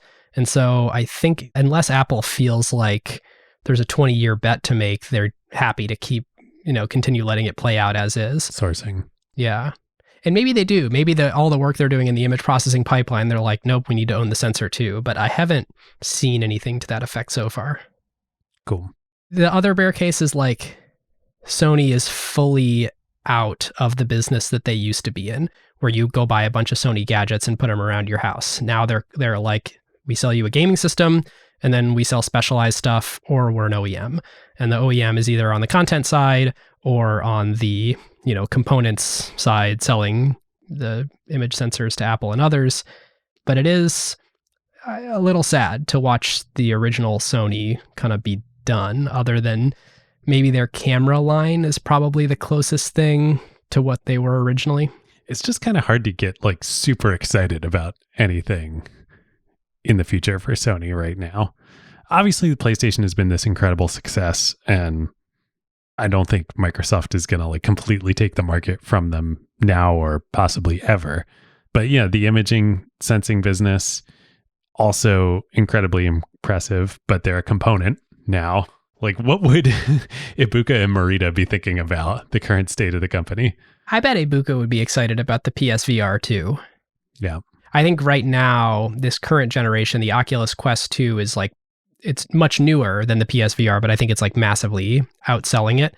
And so if you were going to get excited about something, I think it would be, dare I say, a metaverse bet on them producing a good VR system. And I suspect what that means is that you would have to believe the long-term future of VR is actually in gaming, not in lifestyle, which if Apple comes out with something, it's going to be for all over the place, at least all over your house.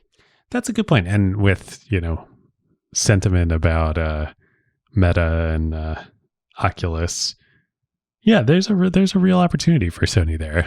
Yeah. That said, I think Meta is investing just gobs and gobs of money and talent and everything into the next 5 versions of the Meta Quest and everything that's going to come after that. And I don't know, at this point, I'm not sure there's a balance sheet deep enough to challenge all the investment they're putting in, other than Apple's. It'll be interesting to watch that play out. I don't know. I'm sure we'll talk about that on the show a lot in years to come. But the Facebook portal, right, is by all accounts a great device, and using it as a webcam is awesome. But I just have a hard time about having a Facebook device with a camera in my house all the time. Yeah, I don't think that's going to be an issue for a lot of people. I think they're going to do a good enough job distancing the Meta Quest 5 or whatever is going to be the real consumer hit from any ickiness that people feel about what was once called Facebook. Yeah. Okay, let's talk about power. This one's hard to do because it's a conglomerate. So the question is, do we talk about each business having their own power or lack thereof?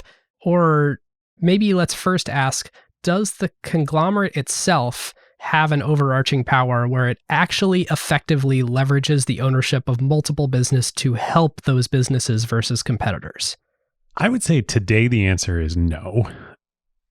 I do think in the past there was a brand power. Oh, yes. That went across much of the conglomerate. Maybe not all of it.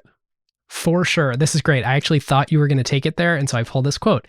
In the New York Times in 1983, there was an article that said the technological leader, Sony, was able to command a premium for its wares in the marketplace and refrain from price cutting, allowing it to keep its profit margins up. Now, the irony was that this piece was written right around the time that Betamax was not catching on. And so they were starting to cut prices, showing for the first time that they didn't have the brand cachet. But it's actually the analyst who's writing that article says it's over for Sony. The company's best days are behind it. And the stock would go up a lot after 1983, but the spirit of what they were saying was right, because I think like the very thing that was alluring to Steve Jobs, that this company makes stuff of the highest quality, always has this superior brand and therefore can command higher prices, was kind of going away. Yep.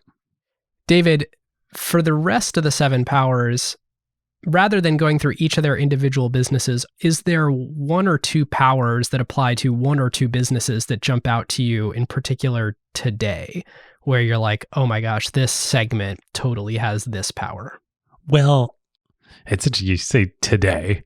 I do think the PlayStation story is an incredible story of network economies in the developers and the consumers of a two-sided network economy, where the more install base PlayStation got, the more attractive the platform came to developers, and the more developers on the platform making better games, the more attractive it was to consumers.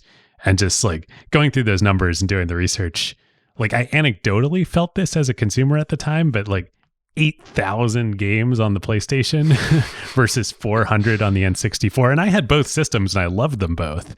But that's just like such a difference in the amount of quality content available to consumers. And likewise for developers, you know, Sony had such a uphill battle to start in winning developers over to the platform. But then by even before the end of the life cycle of the first PlayStation, it was just like the gravity was so much with that platform that Squaresoft and Capcom and Konami and Activision, like they had to come to the PlayStation. I think that's a good point. It's funny, as I look down, because the question is, why are each of these businesses able to have outsized profits versus competitors? And if I look at going down the list today, music versus competitors, I don't think so. I think there's an oligopoly in that business, and that's why they're able to be really profitable. Movies. They're one of the big five studios, but I should look at the numbers at the other studios to confirm this, but I don't think they're like more profitable than the other ones, or they have a real edge the way that Disney does with all their in-house IP. Except for the Spider-Man deal. That's a cornered resource. I think they're largely competing in the marketplace with pictures. With electronics products and solutions, I kind of feel the same way. I know I'm over-indexing on cameras because it's what I know, and there's a lot of other stuff in here, headphones and lots of stuff I'm missing. But I feel like they have a superior product a lot of the time, but they're really not able to communicate that in a way that enables them to price meaningfully higher. Like I think if the Sony camera was twice as expensive as a comparably good, Canon, I definitely would get the Canon. I don't think there's any reason why they're able to be extra profitable there, and they historically haven't been. Financial services are just generally good businesses, so no surprise that that's a profitable one for them. And then it just comes down to gaming, which is, close to a third of the company in revenue and profit. And I don't know what their power is today there. I think I worry that there really isn't one. There's not a lot of players. It's a big investment to do business with them as a game developer. It's expensive as a consumer. It has meaningful switching costs as a consumer to switch from one ecosystem to the other and buy a new box and learn all the new controllers. And it's interesting though, like with Game Pass, and if the industry moves much more to subscription dynamics, I do think a lot of this power goes away. Switching costs become a lot lower. Network economies become a lot less powerful. Well, that doesn't leave us with a super rosy outlook for the company other than it seems well run right now. I would say it has operational efficiency. They're effective at identifying markets and going into them, but I don't think they have a particular power that we're excited about in the way where we analyze some other companies and think, oh, this is a 50-year defensible organization. No, the only one that jumps out, from the story and the history is the previous incredible power of the brand. Yep. Well, before we move toward grading here, and I think instead of value creation, value capture today, I want to pose one question to you. And this is something that I found myself thinking about a lot in reading Made in Japan. And of course, it's why it's titled Made in Japan, which is, let's pick 3 points in time. The day that Sony started, the heyday of the early 90s, and today. What does Made in Japan mean? Ooh. Because famously, Akio Morita's goal with Sony was to transform Made in Japan on a product from, oh, this is of low quality, to, oh, this is of high quality. I'll tell you and you can pile onto this, my view of it is it absolutely worked in the 90s. Yep. And I think when I was buying a lot of Japanese electronics in the 90s, to me, it's like buying a Japanese car today. Like I own a Honda because I'm certain that's very high quality and durable. And I felt that way about Sony a lot. So sort of mission accomplished for Morita and friends. Today, I don't think that it's any lower quality, but the totally dynamic nature of global supply chains and brands has changed things, where I buy so much from American companies that work with design partners overseas, as we've learned from Jeremy at Italic and the LP show, where the manufacturers are deeply involved in the design, that it feels like I buy more from American companies that are manufactured elsewhere. And I don't feel like I buy as many things from Japanese companies. And I don't think that I would say my brand perception of something that is made in Japan is any lower than I would have thought in Sony's heyday, but it hasn't continued its ascendancy. It's interesting. That's what I was struggling with when you asked the question is, how do I feel today? I 100% agree. When Sony was started, Made in Japan for most people in the West probably meant low quality, signified low quality, and then by Sony's heyday, it signified high quality. The interesting thing about today, also on the same page with everything you said, it's also interesting that that same playbook has been run in so many places now so successfully. Like same thing in Korea, after it came, right on the heels of the journey of Made in Japan from low quality to high quality, same thing in Korea. And then the same thing in China in like an even bigger way. And so just as a consumer, having had that played out a bunch of times now, I'm just much less like, oh, okay, like if something is low quality or high quality now, like that means nothing to me. It means very little to me about whether it might be that way in the future. And I just assume that any location that's coming up the learning curve of product production is going to get to a high quality place. Yeah, I think that's right. I also just expect that everything is made outside the United States. And so if I'm buying from any brand anywhere, I expect that it's actually made in a lower labor cost location. And so I guess I don't even really think about anything where it's made nearly to the extent that people were when companies were headquartered and in the same place that they were designing and manufacturing and marketing products. Yeah. Like that era is kind of past us. It's kind of past. Yeah, exactly. A lot of people don't want it to be when they're marketing made in America goods because they want that to be a big selling point. And I think there's a lot of people who do really care about that. But this notion of like where the sticker on the bottom says it was made is consumers just don't pay attention the way that they did, especially when we were recently at war with a lot of those countries. Exactly what you said. It used to mean a lot where something was made. And I think it just means a lot less now. That's a good point. Actually, yeah. So this answer is a two-axis thing where it's like, well, it went from meaning something was low quality to high quality, and then the magnitude of how much it mattered just went away. And now for the final sponsor of our episode, we want to tell you about our good friends at SoftBank, the SoftBank Latin America Fund. Now, as you know from previous episodes this season, SoftBank created this fund with a very simple thesis. The region is absolutely overflowing with innovative founders and great opportunities, but as we all know, has been historically short on capital. And as Shu and Paolo have told you on previous episodes, one of the big lessons they learned while investing $8 billion in over 70 countries is LATAM is much more about inclusion than it is just disruption.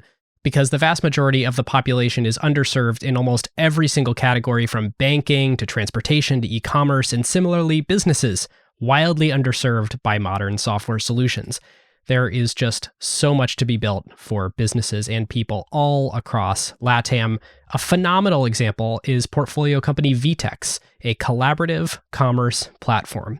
So Vtex is crazy. They saw more than 98% growth during the pandemic as companies turned to it for digital commerce, their native marketplace, and order management capabilities.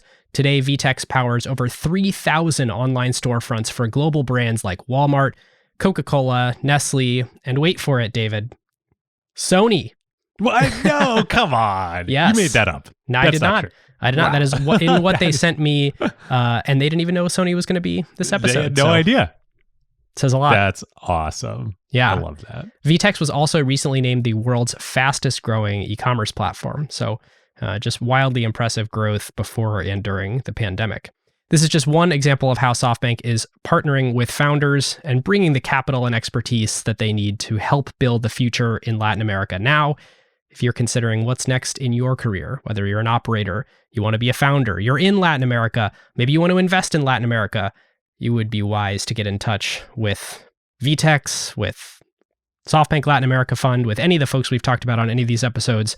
You can go to latinamericafund.com or click the link in the show notes.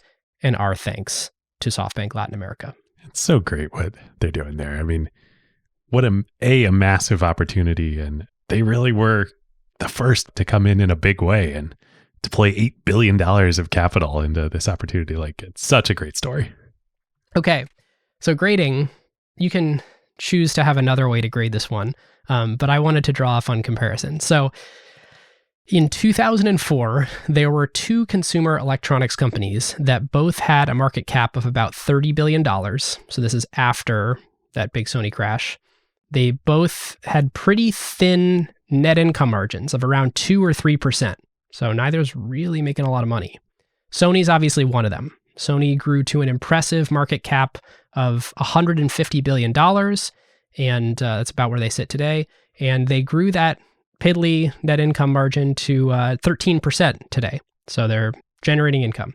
Now, unfortunately for our comparison, the company that started right at that same starting line as them is Apple. I figured. So Apple is now worth $2.8 trillion, or about 19 times what Sony is worth. And they generate twice the net income margin percentage at nearly 26%. And to add insult to injury, Apple is also growing their revenue twice as fast, even with the crazy high numbers that they have today at 30% per year versus Sony's 15% per year. So Sony's strategy coming out of that terrible era for them was good. Apple's was the greatest in history. Yes. Thank you, as always, to Berkshire Hathaway for keeping me invested in Apple. So it's like, okay, well, you both kind of had the same opportunity, and Sony, you get an F. To the extent that this was the opportunity, and it was for both of them. I mean, you look at, they were both starting to make MP3 players. They both had a line of computers. Sony didn't have an operating system, so they looked in many ways sort of like Apple in the 90s in their diversity of products, you know, cameras and headphones and all this stuff, PDAs, all that, but without good software. And Apple, by shifting down to just a few product lines and focusing on the integration of hardware, software, and services, not to mention pseudo-monopolistic distribution channels like the App Store, have just built like the greatest business in history. And Sony sort of continued as a reasonably undifferentiated manufacturer of electronics and now other stuff. It is amazing. Put the Mac business aside for a second. You know, all of Apple's businesses, MP3 players with the iPod, all their great successes, the iPhone, the iPad, the watch. I'm certain Sony at one point made a digital watch. I may have even had one. I don't know for sure. I'm sure they did, or they certainly could have. A tablet PC, a PC. Like, this is all the stuff they do. These were all markets for Sony to lose. Headphones. And they lost every single one of them. Headphones, right? Headphones. Like, how big a business is AirPods? Enormous. Probably, well, I haven't done the math, but there are all those articles about how the AirPods business alone is like, a Fortune 50 company. It's probably as big as Sony. That's a great point. Maybe that's a follow-up tweet for us at some point in the future, our listeners, if you want to help with the math. AirPods versus Sony, what's a bigger business? So why is it that these things happen? I mean, we've talked about a lot of reasons. A big one is Apple, every time they released a product, figured out better reasons for you to get product N+1 if you had product N. And they all work together really well. And like, I have a lot of gripes. I wish my AirPods switched, between my computer and my phone more cleanly. I have a lot of stuff like that. But like at the end of the day, there exists a true ecosystem. Getting iMessage on my computer and my phone, amazing, game-changing. I don't think I've ever owned a Sony product that worked with another Sony product in a meaningful way at all. They, for a long time, wanted you to think that they did. And that was part of the brand halo, I think. I certainly felt that way, when I was younger. And when I was a kid, I know my family felt that way, that having everything Sony, well, A, it meant you were getting the best, but like also having it all together, I was like, oh, it's all going to work together. But at the end of the day, you were just wiring up boxes with, coaxial cables between them. Like there was no computing magic.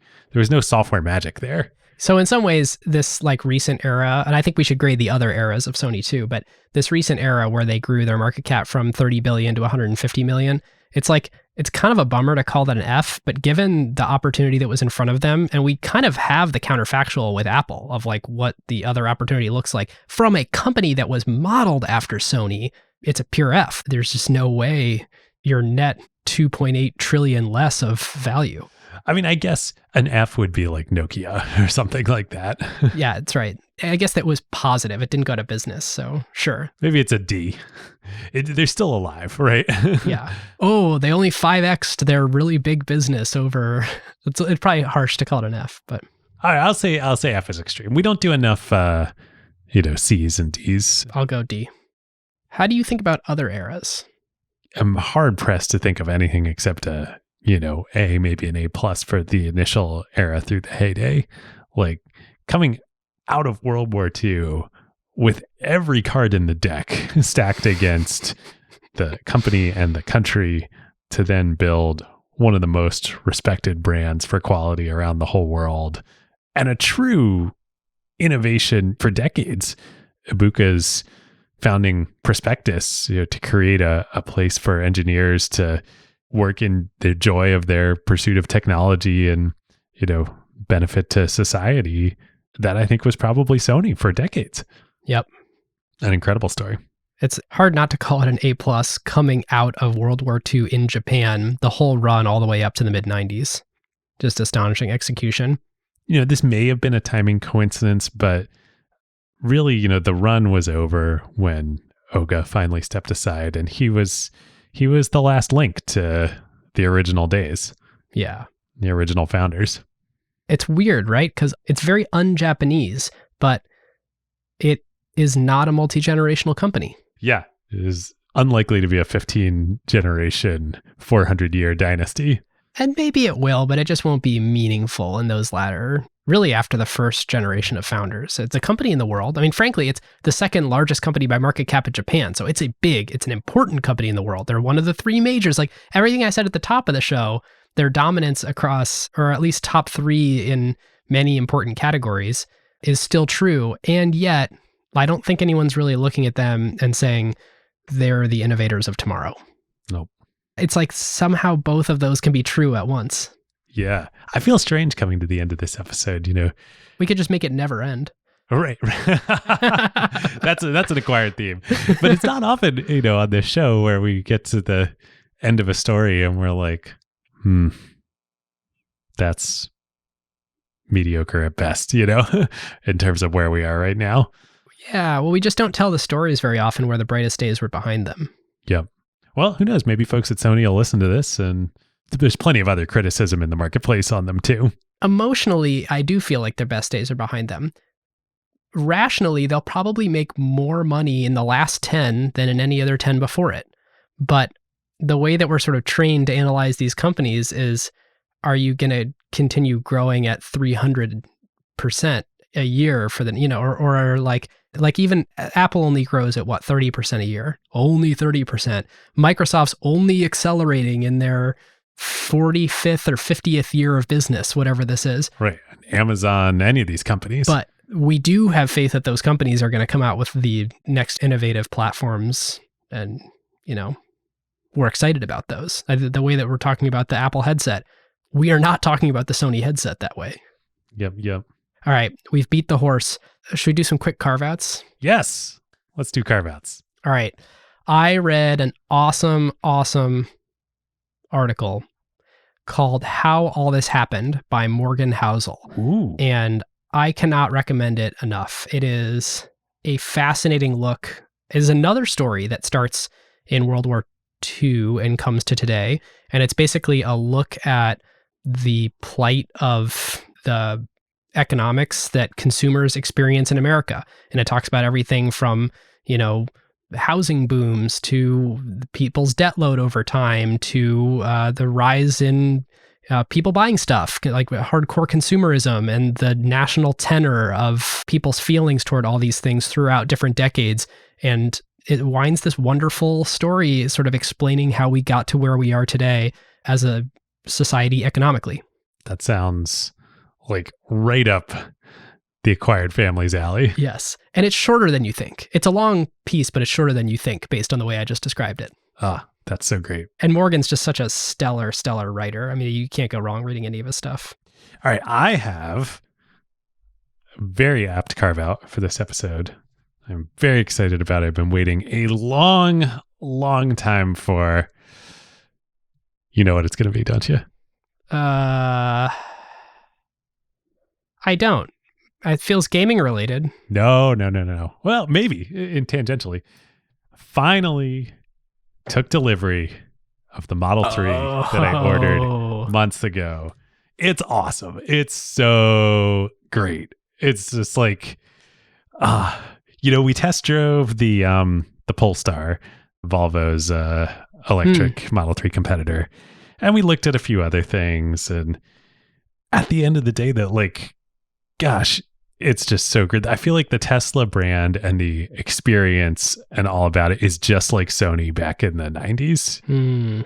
We haven't noticed any panel gaps or anything on our Model 3. It's, seems to be all fine. But the experience is so amazingly integrated, from the buying process to the delivery process to picking it up. I got a text on my phone with a notification to go in the Tesla app, finish up my paperwork. And then they're not, for whatever reason in San Francisco, they're not doing driveway deliveries. So I went to the dealership in Marin and they're like, your car is in parking stall E. Go to it, look around, see if it looks right to you, and then click accept in the app. Whoa. And then I just hit accept. I get in. The car is basically a computer on wheels, which I know is trite. Everybody says that, but experience it. And I'm like, holy shit, it really is that. And then I just drive off, and the app is amazing. You get the live Sentry Cam view. I can pull up right now, live cameras on the car in the app. I can do everything from the app remotely in the car. It's pretty cool. I'm delighted. You're delighted. You hear these things, but it's nice to hear it from someone who is actually going, you're glowing right now, All right, well, listeners, I think that about does it. If you're like, man, I wish more people would talk about this topic with me, I have a feeling at acquired.fm/Slack, there will be plenty of people talking about this. So come join us, talk about the news of the day. We'll talk about acquisitions like Microsoft buying Activision Blizzard and Sony buying Bungie. We also have our limited partner show, and our latest episode is with repeat guests from NZS Capital talking about what on earth is going on in the markets right now and their view. If you are a paying LP, you have access to those episodes 2 weeks before they hit the public feed, which in market choppiness like this is helpful to the extent where you're learning things that you think, of course, aren't investment advice, but may help the way that you think. You'll also, if you join the LP program, you'll get access to our LP-only Zoom calls. So if you want to access the public version of that feed or become an acquired limited partner. Both of those are linked in the show notes. Lastly, we've got a great job board. If you're looking for what's next, David and I personally have curated some jobs at acquired.fm/jobs with some friends of the show. And if you like this, share it with a friend. We love one-on-one recommendations. So pick someone that you work with or a close friend, and if you would personally endorse it and say they should check it out, please do that. With that, our thanks to Vanta, Vouch, and the SoftBank Latin America Fund, and listeners. We will see you next time. We'll see you next time. Who got the truth?